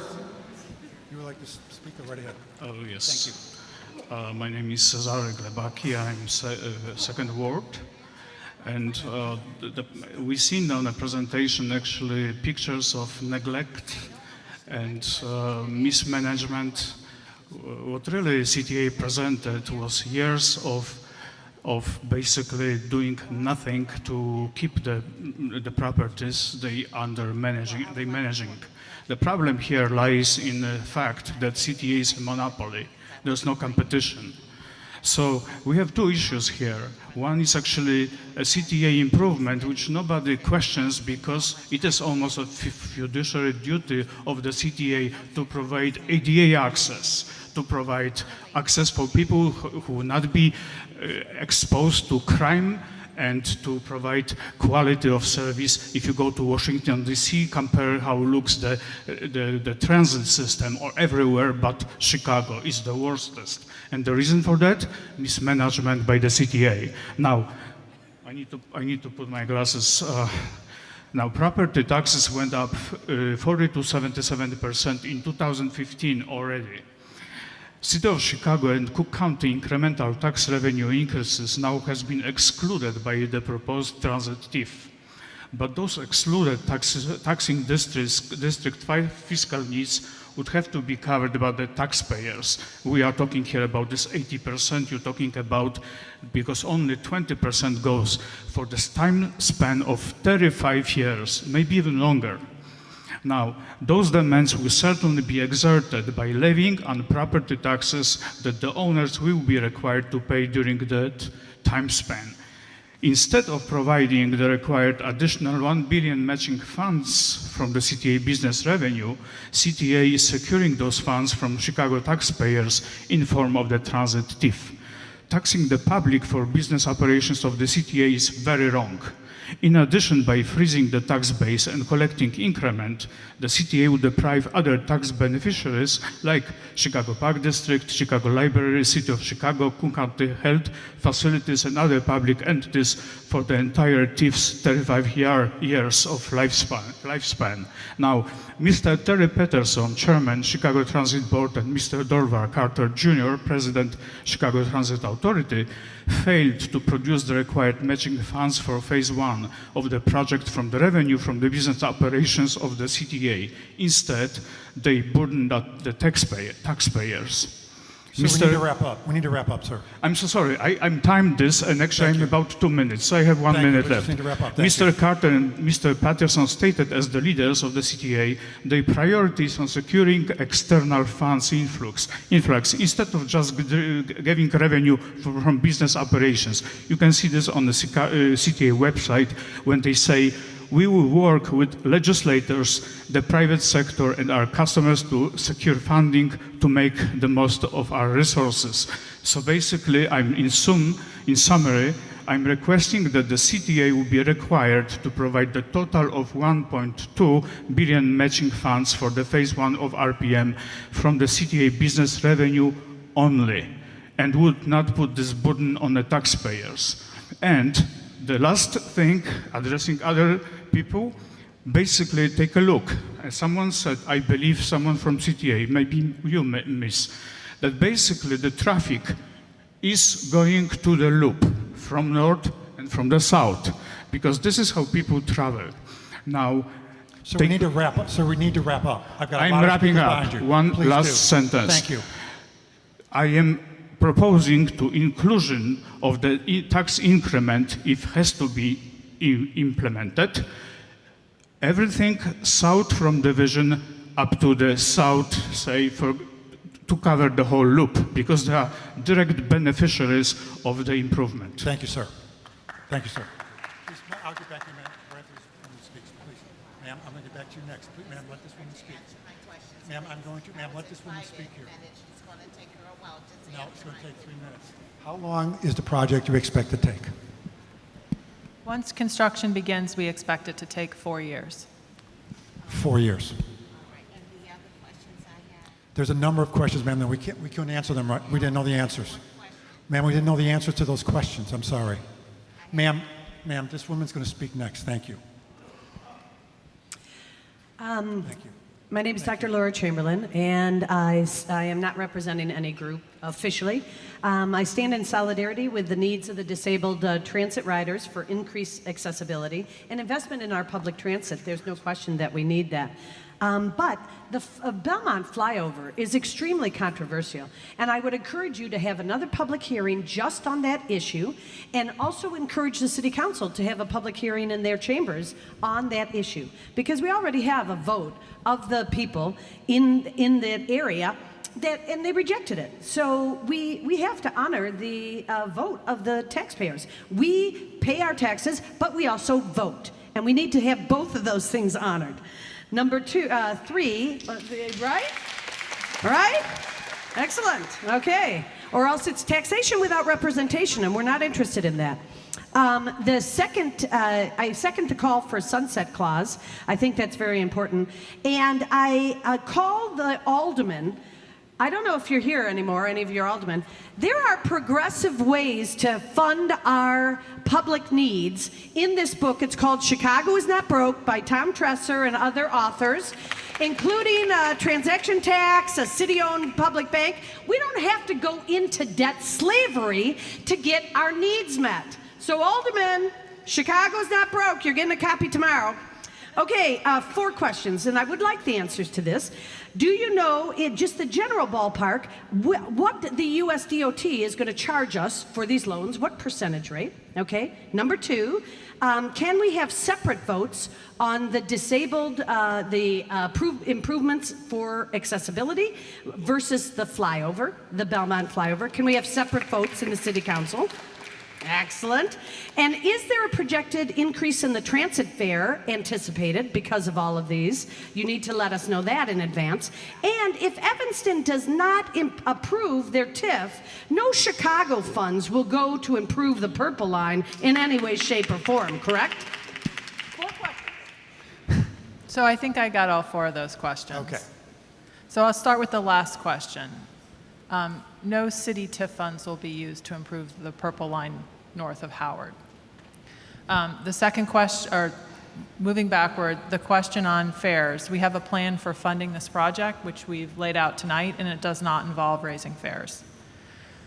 As far as the Belmont flyover and the Lawrence to Bryn Mawr modernization portion of the projects, we did actually have separate public hearings on both projects last year in connection with our FTA environmental process, so that public hearing did take place. The capacity that's generated by the bypass is essential to moving this project forward.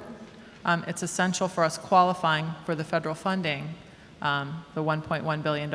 It's a core capacity program, so we need to show a capacity increase in order to qualify for the funding. And I think that answers all your questions. We don't know. So it gets set at closing. We have a TIFIA loan for Your New Blue, I think at 2.2%. Right now, Steve, it's what, at 2.5%?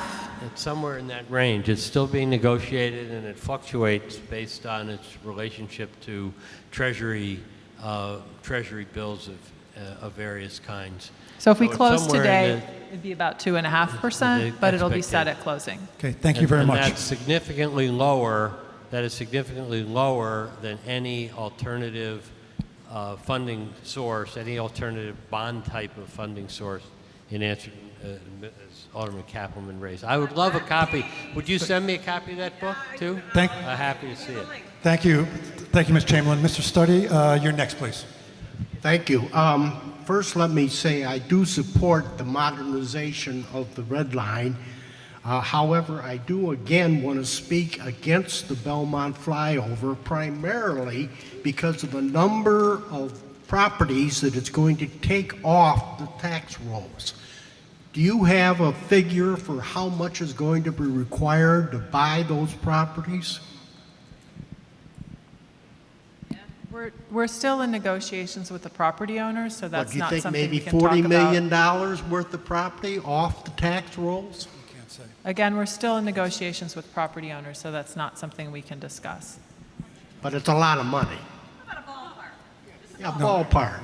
We can't answer that question in terms of negotiating on property, real estate property. right. Thank you, sir. Ask your, keep Okay, talking, sir. now the other thing I'd like to say is I think there are lots of people in your TIF zone who do not use the CTA, and therefore they should not have their taxes go to help them.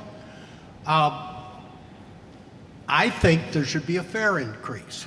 The alderman, one of the first ones to speak, mentioned he had 4 new coffee houses near the Wilson L, and I'm willing to bet that every one of them charges more for a cup of coffee than it does to get on the Red Line. And I think that's ludicrous, that it costs, a cup of coffee costs more than a ride on the CTA.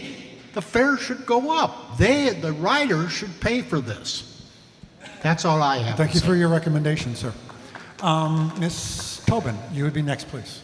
Thank you. Good evening. My name is Claire Tobin, and I've been a city resident for over 40 years. In fact, when I first came here, we were witnessing the beginning of the tax increment financing. And in all of that time, I think it has done some good work, but the main problem with it is that it's not transparent. It's a slush fund for the mayor to use for his favorite connected donors. And so for that reason, I would prefer if you would consider using the surplus that exists in the existing TIF funds, which I believe is about $500 million.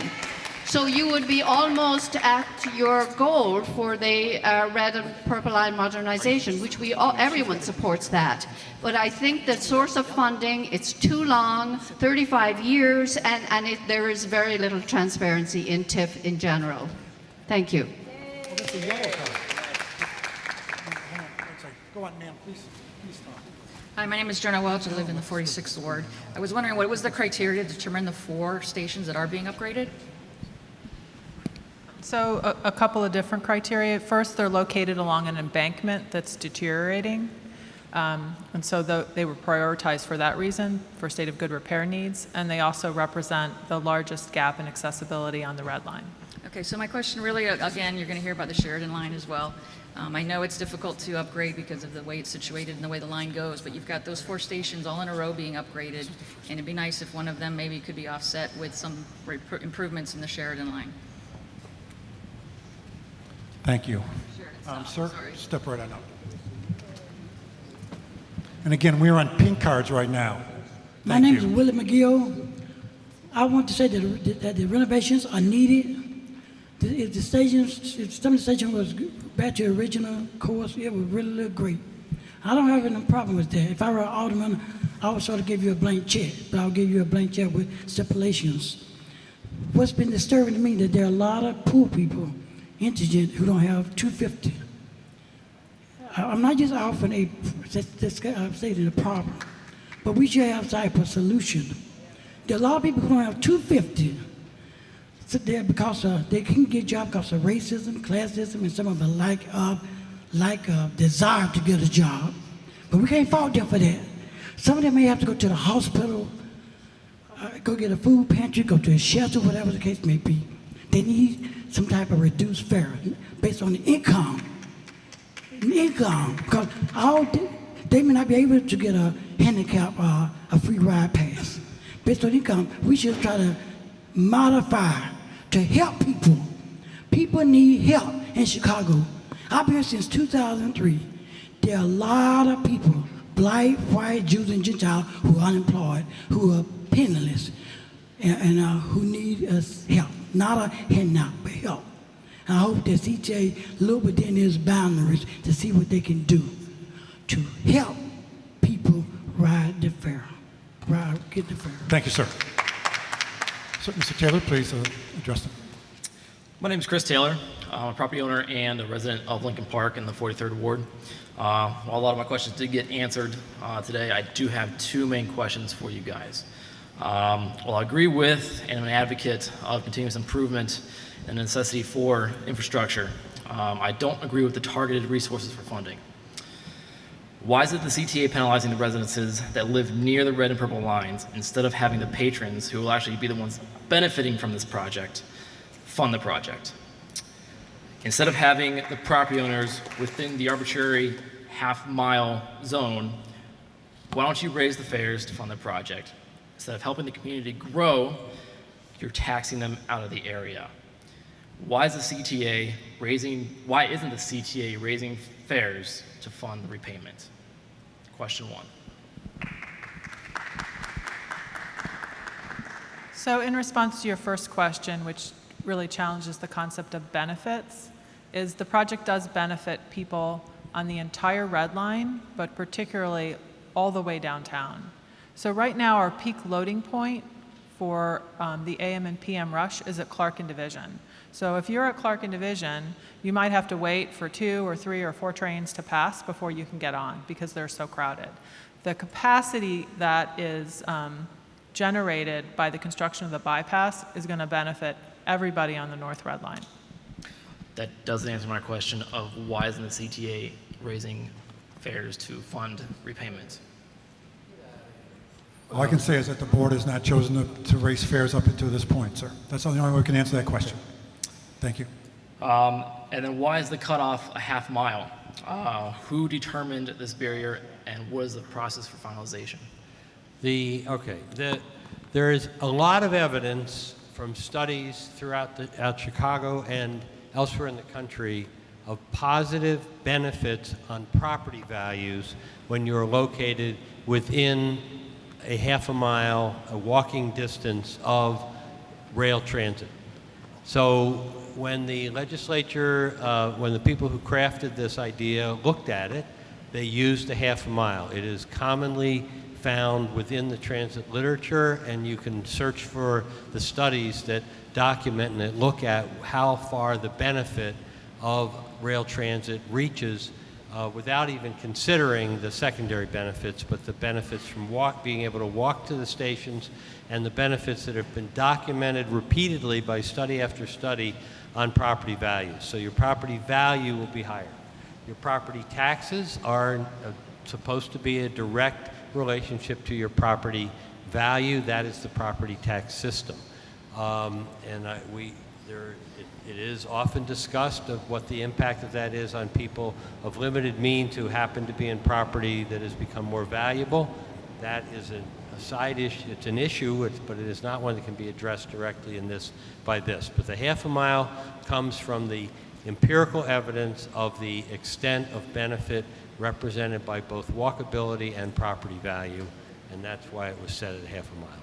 And you mentioned before it may change from that half a mile, so who determines the finalization of that? It will not go larger than the half a mile. Right, it could We are fine-tuning the boundary to try to minimize, to try to have the smallest area that will generate sufficient funds to meet the debt coverage requirements of the loan, so that we can then get the loan and pay off the loan as rapidly as possible. And as I've said repeatedly, this can only be used for this transportation improvement. That is what is in the TIF plan, will be in the TIF plan as a subject of the public hearing. So it is limited to that. That is all that transit TIF funds can be used for, is the transportation improvement, and in this case, the transportation improvement in this TIF plan. Thank you. Thank you. Sir, please, Mr. DeMattis. Hi, Kerry DeMattis. I'm a homeowner in the Wrigleyville area, and I have a few questions. First, I just did a quick Google, and the latest estimate on the flyover was $570 million. Does that sound about right? That was reported in the Tribune. So that would be just a little over 25% of the $2.1 billion that you're raising for the modernization project. So that wasn't so much a question, but actually was. Is that still true? I'm also going to beat the horse about Sheridan. I'm assuming that your TIF district goes all the way up to Howard and then down to, Division or so. So where is funding for Sheridan going to come from? This TIF district lasts for 35 years. I'm hoping Sheridan will be addressed before that. Where's the funding for that supposed to come from? And I also want to know, are any engineering studies being done? Are alternatives being looked at? All we get is, well, it's tricky because of the curve. We understand that. Where are you on that? What are you doing to try to address the curve? In the notice that got sent around, it said that existing redevelopment areas may be incorporated into the TIF area, and these include Hollywood and Sheridan, Lawrence and Broadway, Bryn Mawr and Broadway, those that straddle the red line. So what if those do get incorporated into the TIF district? What happens to existing beneficiaries of this redevelopment plan? I see things like apartment buildings that are targeted for facelifts and upgrades. What happens to those projects if they get incorporated into the Transit TIF? Thank you. Yeah, I'll start with that one. The TIF districts involved that are already existing will continue with the possible some tinkering that I discussed earlier, where there's some boundary issues for contiguity. Those districts continue through their life, through their natural life, the life that has already been established, and the obligations that have been made in those districts continue to be honored and fulfilled. If at the end of their life, if they are added to this district by an amendment process, which will also have the same kind of public notice that this had, then they would only be able to, the funds would only be able to be used for transit purposes to retire this particular project's obligation.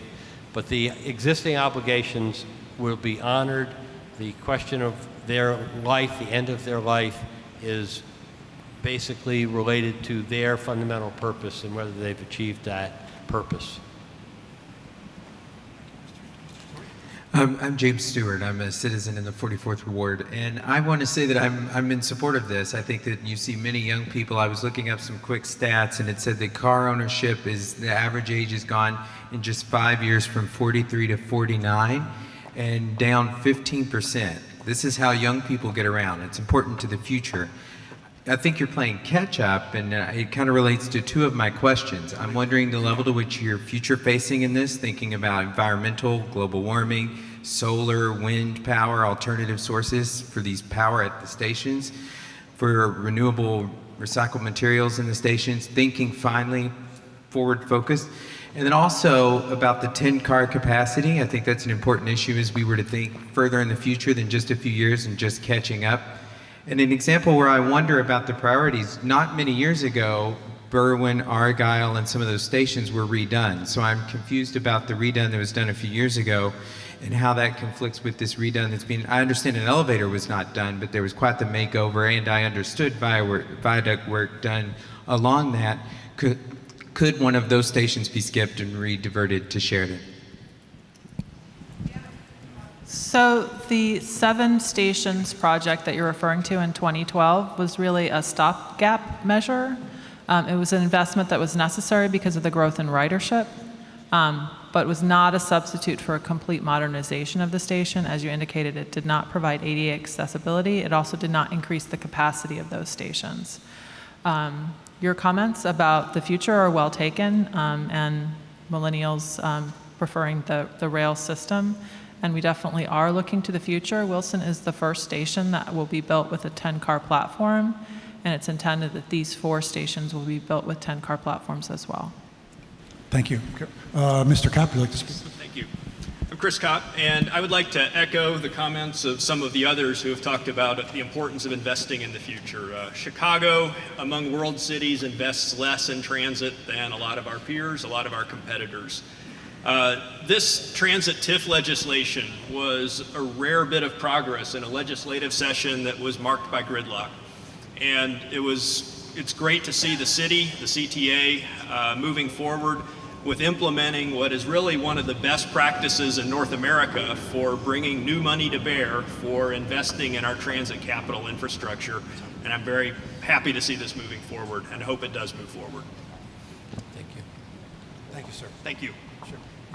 And just to remind everybody, please speak directly into the mic because some of the people in the back are having a hard time hearing us. Or the people in the back can also step forward too. Thank you. Go right ahead, miss. My name is Nora Handler. I live at 3800 Lakeshore Drive. I'm in Capilmentani's ward. We had a meeting at the East Lakeview neighbors and we discussed this, and there was a number of concerns from the neighborhood. Most people did not support the flyover, did not feel that this was transparent, and of course we all support modernization and we support ADA, and we'd like to see the Sheridan stop fixed. As far as the flyover goes, people are not convinced about the time, and people are not convinced about the money that's being spent. And as far as the city council goes, I asked Alderman Kappelman if his constituents were against the TIF as it was, would he then vote against it? And he said, well, sometimes you have to vote for what's right. So my understanding would be whether we are against it or not, that doesn't mean that our aldermen will support us and represent us. Thank you, ma'am. Mr. Kempen? First off, thank you for holding this. I'm sure it's not fun sitting up there being berated by people. I have 2 topics. One is the flyover. You only get one first impression, and the CTA's first impression with the flyover was that it would save time. And when the newspapers and media and bloggers, disprove those points, then it turned to ridership. I understand the ridership. I can agree with that, but keep in mind you only get one first impression. With the flyover, why have no alternatives been floated design-wise to lessen the 21 buildings that would be impacted? When the RPM environmental impact statement was done for the north side, there were 6 alternatives. I haven't seen any alternative for the flyover, any alternative design. Are there alternative designs for the flyover? So when we were evaluating the bypass, we did look at a number of alternatives. They are detailed in the environmental assessment that was published. It's on our website. What we ultimately concluded through our study was that the current design that's proposed would have the least impact on the neighborhood, require the least property acquisition, it would have the least impact on service during construction. So that's why that option was selected. Okay, and lastly, I live so close to the Sheridan L that when my windows are open, I can hear the announcements from the train.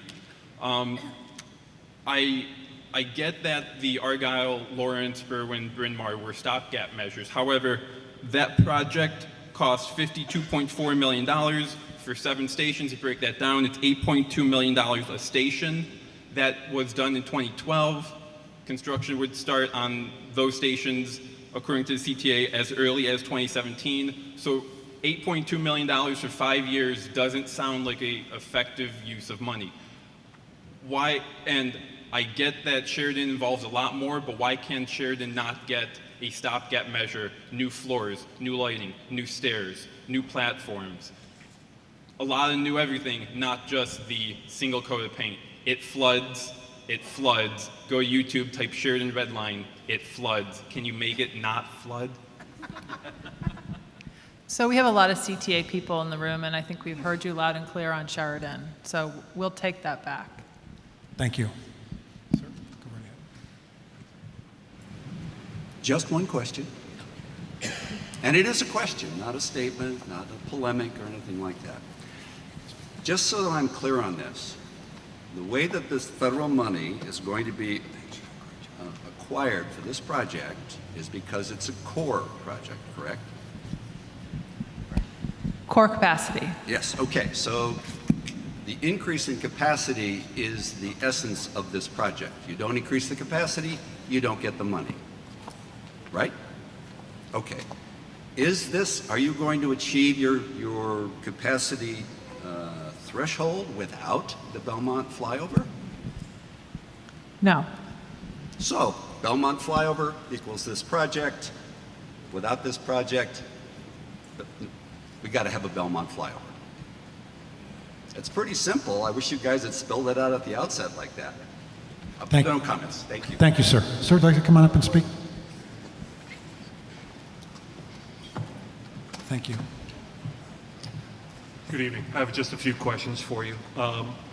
Regarding the Sheridan stop, I understand you've decided which spots are going to get fixed. That's understandable. You mentioned earlier, though, that Sheridan will be part of a next project. When would that go into effect, and how would you raise the funds for that? Would that be another TIF? Would that be another tax on the residents in that area? We're currently focused on phase 1 and funding phase 1. So once we've secured that for phase 1, we can start turning our attention to future phases. So you haven't looked at the Sheridan phase at all again? We did look at the whole corridor as part of the vision study, but we haven't looked at specifics for phase or future phases at this point. Okay. You mentioned earlier that the south part of this entire Red Line project was paid for by capital funds, and you said those are no longer available. Is that correct? Those were paid for under a previous state capital program, and there is no current state capital program at this time for transit. Was that all the capital funds spent then on the bottom part of the Red Line repairs back whenever that was completed? Wilson is also being paid out of the same state capital bill. Okay. And then my other question is, what's the contingency plan? Let's say for some reason this doesn't go through, whether it's we don't get the funds from the federal government, or in the areas that you're talking about, there are a lot of lawyers in the Gold Coast, Lincoln Park, et cetera, and they're very litigious people. What happens if a lawsuit gets filed, such as against the Children's Museum or the Star Wars project or whatever other project, and this does not get passed? what's your contingency plan for paying for these repairs? So you're asking what happens if the transit TIF doesn't pass? Correct. How are you going to make these necessary improvements? I think we've indicated that this is our current plan for funding those improvements, and if we're not able to pass the transit TIF, then our ability to deliver the project is compromised. I understand that, but then CT is filled with lots of smart people. I'm sure you've said, okay, if we don't get this project, we'll go to plan number 2. Has anybody thought of what plan number 2 will be? Are you going to increase fares for non-residents, for the out-of-town people that come in, et cetera, cut costs? Or is this, we just kind of put all of our eggs in one basket? We don't currently have a plan B for funding this project. Fair enough. Thank you, sir. Ma'am, would you like to come up and speak? Thank you. My name is Pam Nose, and I'm speaking for some of my neighbors. We live in the 27th Ward, and we're fortunate to be 1,000 feet north of Division. We have a 20-year TIF that's just expiring, just in time for us to be included in this one. And the question that several of my neighbors have is, given the half-mile boundary, what is the rationale for the TIF including property owners down to Division? They've asked me to give an answer. Okay.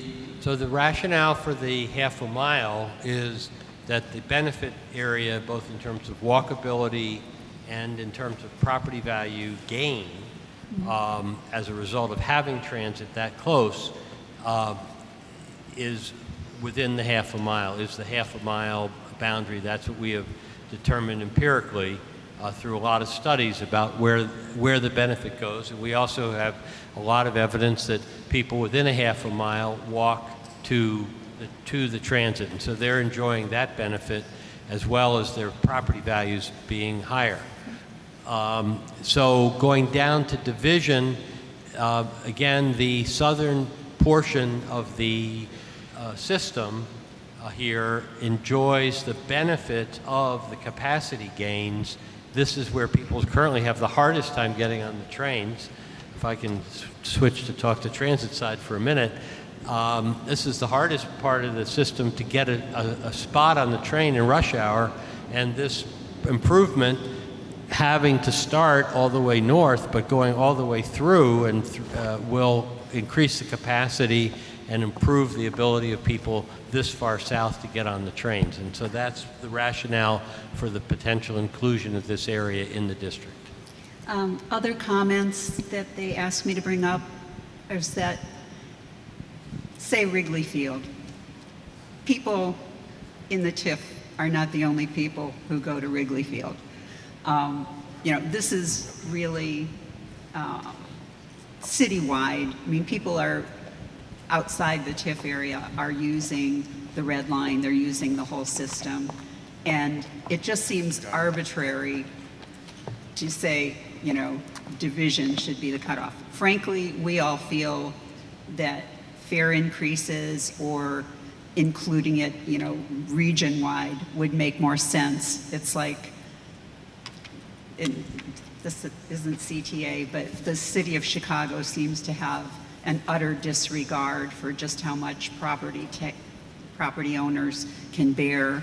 We just got our first of the 3-year tax increases, and we're reeling.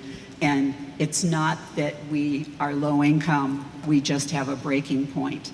And we've just about reached it. I mean, they were horrendous. And more to come, and now this. And I think I'm speaking for a lot of people in this room.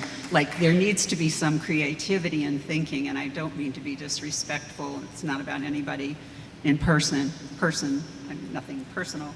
But we have a breaking point. I guess I'm just repeating myself now. Thank you. No. Please be creative in thinking of some other ways to do this. It's necessary. The system is crumbling. It's all around the country. It's certainly in Chicago. These are worthy projects, but it can't just always be the property owners. Thank you for your comments, ma'am.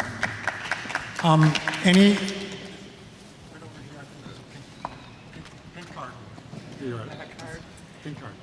Hi, I'm Sarah Feigenholtz. I am the state representative of the district that the Belmont flyover is in. And I wanted to hear people talk about this before I got up and spoke, and I'm going to speak very quickly. First of all, full disclosure, I did not support this TIF legislation in Springfield. It was very controversial, contrary to how this was reported as widely supported. That is a misrepresentation of the truth. This was a highly controversial issue. This piece of legislation was filed early in the legislative session and was passed on the last day of overtime. And that sends a message that this was not an easy bill. Okay?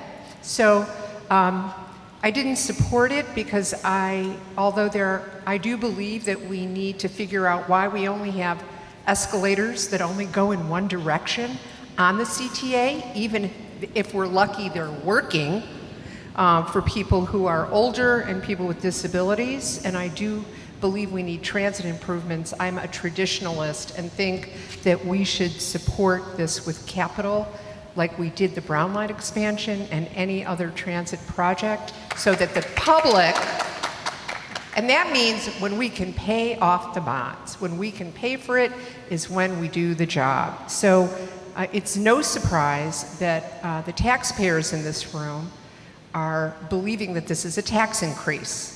So if it walks like a duck and it talks like a duck, it's a duck. So also, I notice that people are making comments, but they're not getting answers. And I was just told by Jeff Wilson that they're not supposed to, which is fascinating. So there is a TIF with surplus money in the city of Chicago, and it's just sitting there. And there was somebody in the room who earlier asked why we are not using that money for this project instead of creating this new TIF. Do you have an answer to that?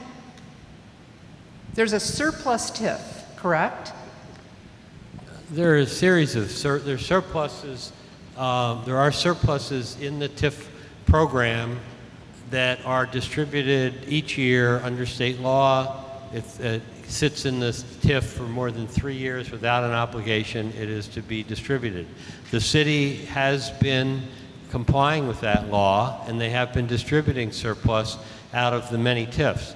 Some of the funds that people identify as surplus are not surplus under the way TIF works. They are obligated funds, and they have not yet been dispersed for the purpose for which they've been obligated. There are other TIF. There are surpluses in some TIFs, and then they are distributed according to the law after 3 years by the city, and the city has been doing that. You would have to speak directly to the city to get more detail on that, or find it on the website. The city has a very extensive TIF disclosure on the website for each TIF and for every aspect of the program. There's a lot of members of the legislature who think it should go back to the Chicago Public Schools. I'm one of them. The other thing, under the state law, excuse me, Representative, under the state law, so I make sure the audience understands how this works. The revenue is returned to the district whose tax rate generated that revenue.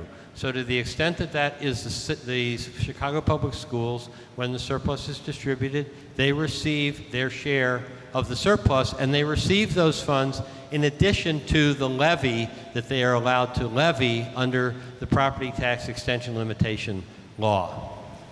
did you answer you seem to know a lot, and we're really grateful you're here, and I just want, I have another question for you about the cap. So has there ever been in the history of TIFs a transit TIF in this country? TIF has been used in Denver for transit-related matters, and TIF is being used in San Francisco for also in support of TIFIA loans, in support of repayment of TIFIA loans. How So many this is- years are those TIFs? I don't know off the top of my head the number of years of each Is of this those. the longest TIF that you've ever been involved with? It's the longest TIF that I have ever been involved with, but Okay. it is not the longest TIF by any means that exists in the state of Illinois, because the state extends many TIFs for an additional 12 years. So there are many TIFs in the state, and particularly in the suburbs, that are running for 35 years. So your calculations are that all the incremental dollars from this geographical area are going to pay off the $622 million for the TIFIA loan, and it's going to take 35 years. Yes or no? It is not going to take all of the increment that it could be generated to pay that off. It's a matter of how the loan is structured and the repayment terms and repayment period of the loan. The loan can be structured for as long as 35 years if it takes that long, it is not the expectation that all of the TIF revenue will be necessary to pay off this loan. So if a taxpayer recommends to you, are you involved in that TIFIA acquisition? Are you involved in this personally? I mean, your company? The reason I'm asking is because I think it would be great, a lot of people in this room would feel a little bit better if we knew that if this moved forward, if we are able to know if you could pay it off sooner and not extend it and end it. We've heard this many times tonight, so we will be looking at that as a consideration in how the loan is structured. I'm sure people are looking at the options that I've seen, at options for how to structure the loan in the most advantageous way, and still provide the coverage and assurance that the federal government requires in order to issue the loan. We just don't want it extended. Like, for instance, I'm sure you've lived in Chicago long enough to know about the 1 cent McCormick Place sales tax that was put upon small businesses that are just around Diversey going toward McPier. We were told they were going to fund the pier, and they yielded more money than ever expected. And it continues to bond for more and more and more. And the taxpayers in our community who simply want to buy a sandwich at a sandwich shop, if they still exist, because the sales tax is now 11%, still exist. So I think that, as this lady said earlier, we have a breaking point. I just want to know, Ellen Hughes was up here asking for a meeting with Dorval Carter, for the Hawthorne Neighbors and the Wilton Block Club, the people who expected to see residential property built on what is now a gravel parking lot after we were all promised, when the Brown Line work was done, that the CTA was not in the parking business or the real estate business, and that as soon as the project was done, we wouldn't even see the L.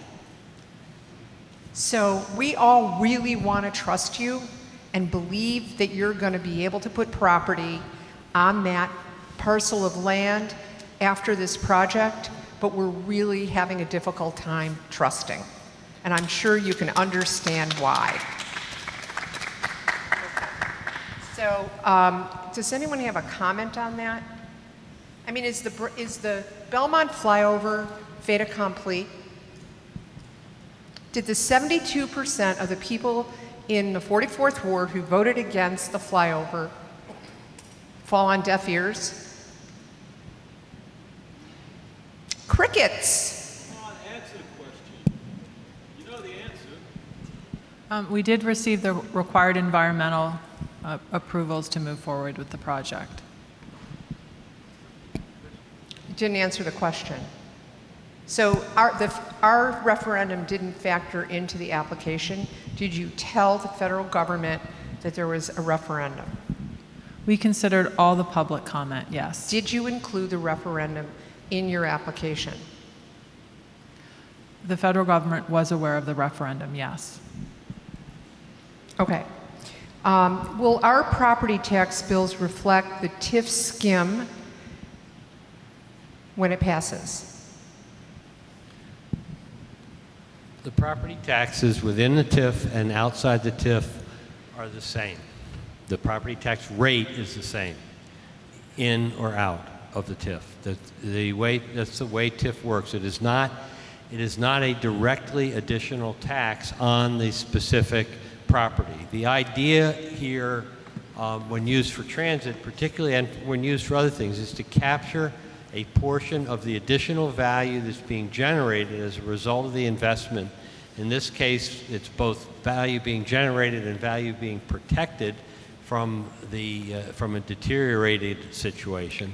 Okay, so if you're borrowing $622 million and you're doing a TIF, how will the taxpayers be able to see how that money is paying off the TIFIA loan?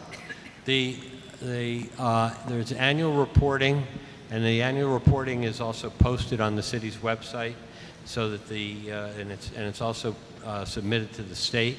So each TIF has an annual report that is due and is provided each year, and that provides access to the information as to how it's going and how it's being paid down. Is it paid off once a year or monthly? It's usually paid twice a year because there are 2 installments, and so there's a payment from the. We all pay our property taxes. I pay them too, and they go to the county, and the county then takes the portion that is allocated to the TIF, and they pay it to the city as a separate item that is earmarked for the allocation, the tax allocation fund, and then the city in turn disperses that to pay the obligations to the TIF, and they usually do it twice a year. It would be really great if the city would consider a little bit more transparency so that we can actually see when the payments were made on a website, so that we can watch that $622 million go down to zero and step up and say, please be done. I will share that idea with the city. I mean, that's just one little request. I don't think it's a lot to ask, is it? So I want to reiterate a question about, and I'm leaving, and I'm sorry for the pink card people, but we in Lakeview have a lot of crime. Tonight there was a meeting coincidentally scheduled at the same time as this meeting. So a lot of people who have mutual interests would like to have another meeting in Lakeview specifically for Hawthorne and Wilton neighbors. I did not hear a yes, and I would like Dorval Carter to be at the meeting. Have you agreed to that? I agree that we have a meeting with the Hawthorne neighbors. And Wilton neighbors. Great. Thank you so much, Jeff. And whoever else in our immediate Central Lakeview neighbors. Oh, sorry, don't yell. Okay. Well, you know, I don't want to, I just think that having a meeting with Dorval Carter and some people, for those of us who are immediately affected, who need to know what's going on, would be great. And I'm sorry to everyone for taking up so much time. Thank you for doing so. Does anybody else have a pink card that hasn't been talked yet? Then would all the people with yellow cards please step up, because you will be next. Just come up to the front couple rows. All the yellow cards, come up to the front couple rows. And you folks can come up right away. Sorry, I'm a little tall here. But yeah, my name's Anthony Neerum. I'm a resident of the 43rd Ward here. 2 quick questions. One was, what efforts have been taken, if any, to look at working with possibly businesses for opportunities of other ways to raise money as well, so maybe through sponsorships or anything like that? For I don't know if anything's happened there, but if you guys have taken any efforts, since they're also major beneficiaries of these improvements of getting their workers around. So that would be my first question. The second would be, what efforts will be taken on the transparency, not only on paying down the dollars, but also on how the dollars are spent? And would you guys be open to working with local media properties or anything like the major media outlets to be able to share that information and data with? So in terms of the expenditures, I think as Steve indicated, the The only purpose that these funds can be used for is the project that we've discussed tonight. So I don't know what the USDOT and requirements are, which the CTA has to live with in terms of how much detail is available about the expenditures during the course of the project, which I think is a direct answer to part of your question. But the TIF, on the TIF side, the expenditures reimbursing the CTA will be available as part of the documentation that is available on the city's website. And it's a very extensive website with an awful lot of information provided about the TIFs. So and it is there, and it's for all the TIFs. There's just a ton of information. This is a complicated program, and therefore some people I think would find the amount of information actually be frustrating, but it has been placed there in order to try to provide the kind of transparency that people are asking for. Thank you. Ma'am, you have your yellow card? Okay, I didn't know that. Jacob, you can speak next. But you can go, ma'am. Jacob will be next. Hi there. My name's Ivy. I recently moved to the north side, and my home station is Argyle, so I'm one of those millennials that you're considering as being part of the population increase in those northern stations. And my train ride every day is north. I work in Evanston. Evanston is booming. I am part of what I believe to be a growing population of riders going north on the Purple Line. This project is called the Red and Purple Modernization, and I have yet to hear a single word about the Purple Line. Can you please tell me when the Purple Line will be considered and when you will be in discussion with Evanston to work out funding with them? So it's called the Red and Purple Modernization because for the entire corridor, we have 2 tracks that run Purple Line Express trains that go from Evanston to downtown, as well as Red Line trains. So the Purple Line tracks that are adjacent to the Red Line trains will be, the Red Line stations will be modernized at the same time. So this will improve the commute on the Purple Line as well. I would like to make a comment. I believe that the Purple Line Express is not needed at all. And it's a fairly radical idea. I will tell you that fairly often I have a 20-minute delay. Very regularly I have a 20-minute delay, and it's due to changing trains at Howard, and it's a simple issue of scheduling.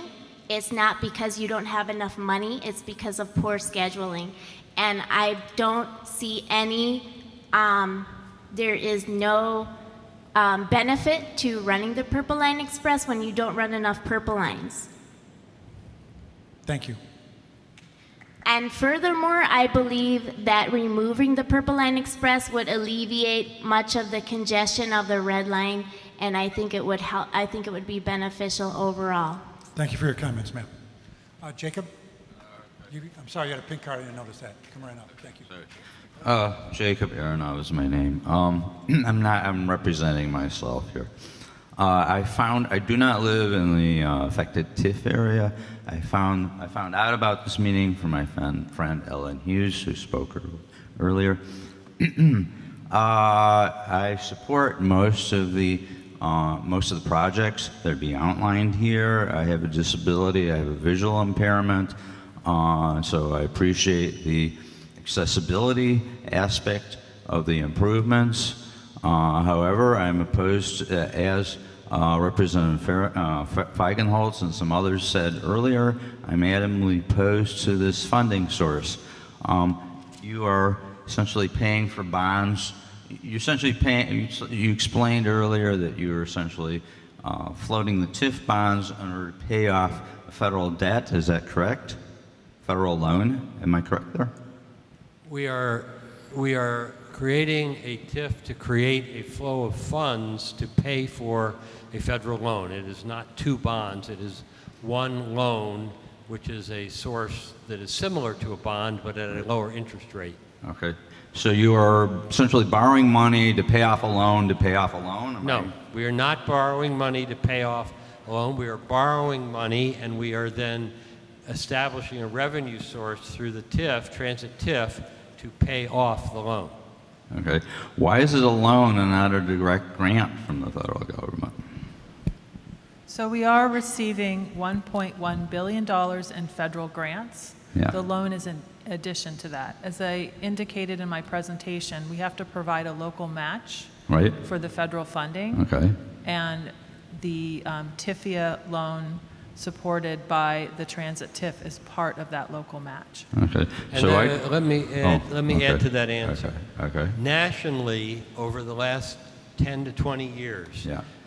the competitive environment among cities applying to the federal government seeking funds has changed the match from 20% local, which many people who've been familiar with public projects in past years, 20 years ago, would have expected, to a minimum of 50% local match. Because other cities are willing to come up with 50%, we have to come up with 50%.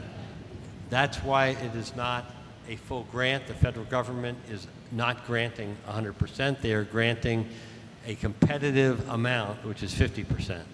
But I was under the impression that about 80% of the money for this project was already provided by the federal government. Am I correct? No. Historically, 80% of many transit projects, transportation projects were provided by the federal government, but not in the last 10 to 20 years. The entire climate has changed, and it has become a 50-50 game. In order to compete, the federal grant funds are competitive in part, and in order to be competitive, you need to have a 50% local share. There are cases where it's even higher than that. Okay.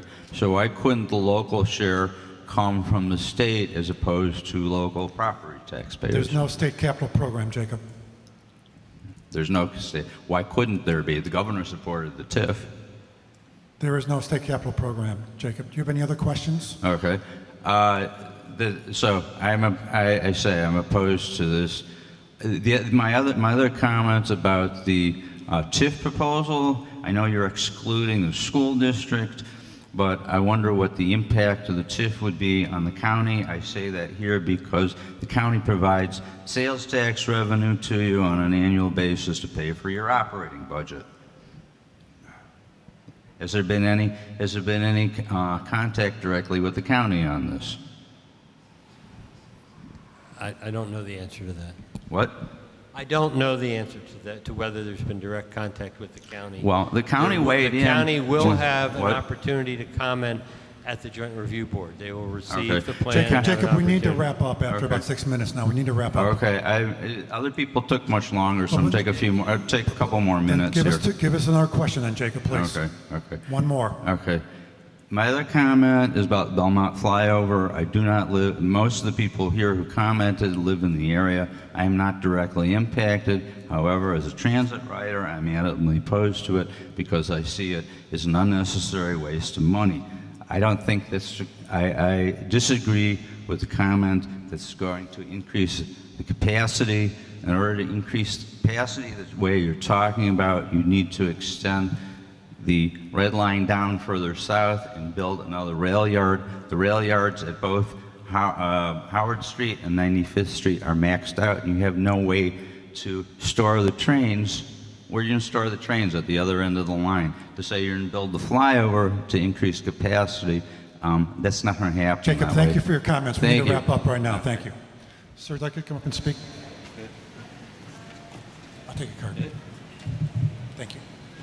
Hi, my name is Mike. This kind of goes towards comments that she had here regarding the southern boundary. So the east-west boundary, that's well understood. You've spoken to it a couple of times. Recently just bought a place on Racine, moving recently to Chicago in June. So we enjoy the benefit of being able to walk to the train. I get that part of it. It seems arbitrary, the Division Street.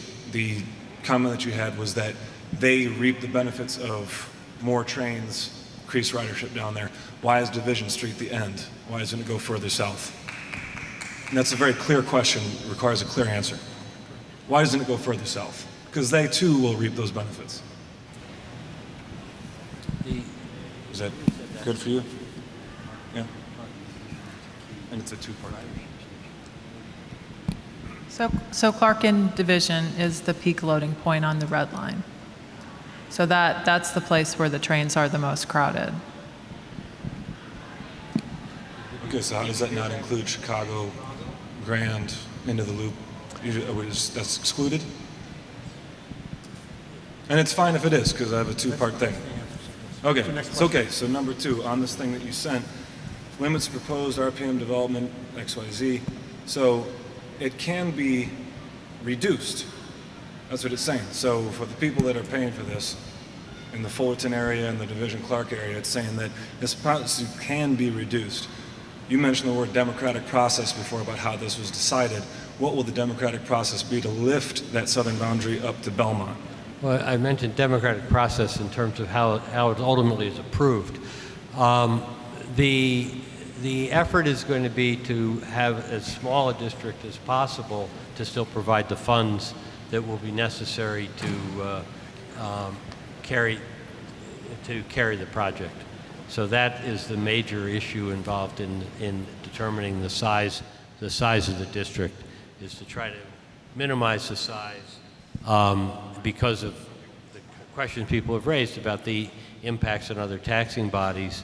Again, the tax rate for everybody is the same in or out of the TIF. So when you say who's paying for it, it's the same tax rate. So that's uniform. It's a question of how much is diverted from other taxing bodies that is involved in that. So it's considered desirable to make the district as small as possible to still carry the funding. In length or in width? It's probably in length. It's just a matter of the southern border. It's mostly it's in length. It should be Belmont, or it should go into the loop. That's it. Well, thank you for your comment. Division spot seems arbitrary. Thank you. Thank you for the comment, sir. Hi, my name is Maria, and I live in the 43rd Ward. I did not find a satisfactory answer to the questions that was already asked, so I'm going to ask them again, and hopefully you can give a better answer. Again, why are we defaulting to citizens to pay for this? Have we looked into, as people have mentioned, the more creative ways or ways that we know that can possibly be effective?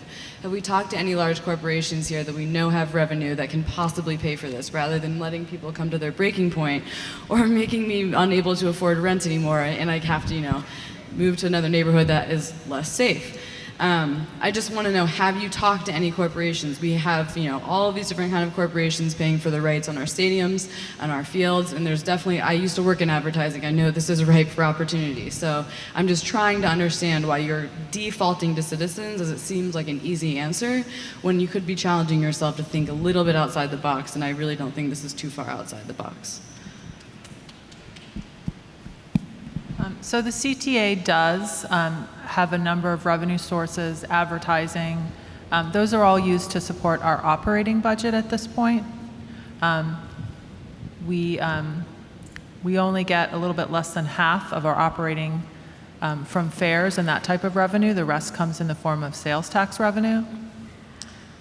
So we are using those funds currently to support operations. Okay, so what if we think of another way to use them, like funding this, for example? So maybe United or McDonald's or Boeing wants to, pay for part of this, and their rights will be on the train for 35 years or until people get sick of looking at it and wondering when we're going to pay it back already.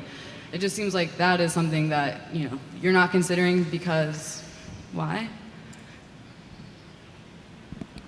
We're currently using advertising revenues to support our operating budget, which provides service. But it seems like we don't need just advertising. It could be a whole sponsorship that's subsidizing this. Why couldn't they partially own this? Because apparently, we have to take all the budget. It just doesn't make any sense. And the other thing is, why would you mentioned that the transparency and where the funds are going, the DOT may not want to be transparent about it. I'm just confused about what's so sensitive about our own money, why we can't. What's so sensitive about the construction of this project that's so sensitive? I didn't say that they wouldn't. I said I didn't know exactly what their requirements were, but that the information will be provided in the TIF reporting on an annual basis as to what the funds were spent on from the TIF. So I don't know exactly how what other information's available. Thank you, ma'am. Thank you. Mr. Padak, would you like to talk, please? Hi. Hello. All right, how you doing? Charles? Just hold it. I'm sorry. That's all right. Let's see, I got Charles Padak, Secretary of Citizens, taking action for the advancement of public transit. I want to, first of all, compliment both you individuals for this format at many public hearings. It's just listening with no response or information imparted, and you've certainly changed the format in this regard in a very refreshing way and an informative way. The only other thing is there are no CTA officials here from the Board of Directors, so I don't think it's an official public hearing, but that's a total other issue here. I've heard some things like, well, why do they, what is going on here regarding the flyover? And here's what's happening, a little history story. CTA, they gave you schedules here. If you I picked them up. There used to be a lot more buses, and they used to run a lot longer, but they don't do that anymore. It started about 30-some years ago, the flyover was first talked, 35 years at least, the flyover was first talked about. Now the buses have been decreasing. Now where's that ridership gone? It's gone onto the trains. And probably the flyover 35 years ago was talked about. It hadn't reached that point, but your ridership is increasing, and they have designed the system so that buses terminate at train stations, and they don't go downtown any longer, and they don't operate the way they used to. So you've got a greater thing there. Now, in order to fly over, I haven't really researched this, but you've got to sit down. This is a railroad. And I came here on the red line from the south side. And if you create bottlenecks, you've got headways. You've got 3 trains coming together. Normally in railroading, there's a flyover, they call it. I don't know if this is justified or not. I guarantee you, I would not formulate opinion. Everything in transportation is done with a study. These are professionals. And without reading that study and making an assessment of that, I don't think your opinion is really is subject to interpretation without the studying to see whether or not this is necessary. When you jam up the system, it extends throughout the entire network, rail network. It just doesn't disappear. It cascades. So that's what I mean. This is a transit system that operates throughout a region.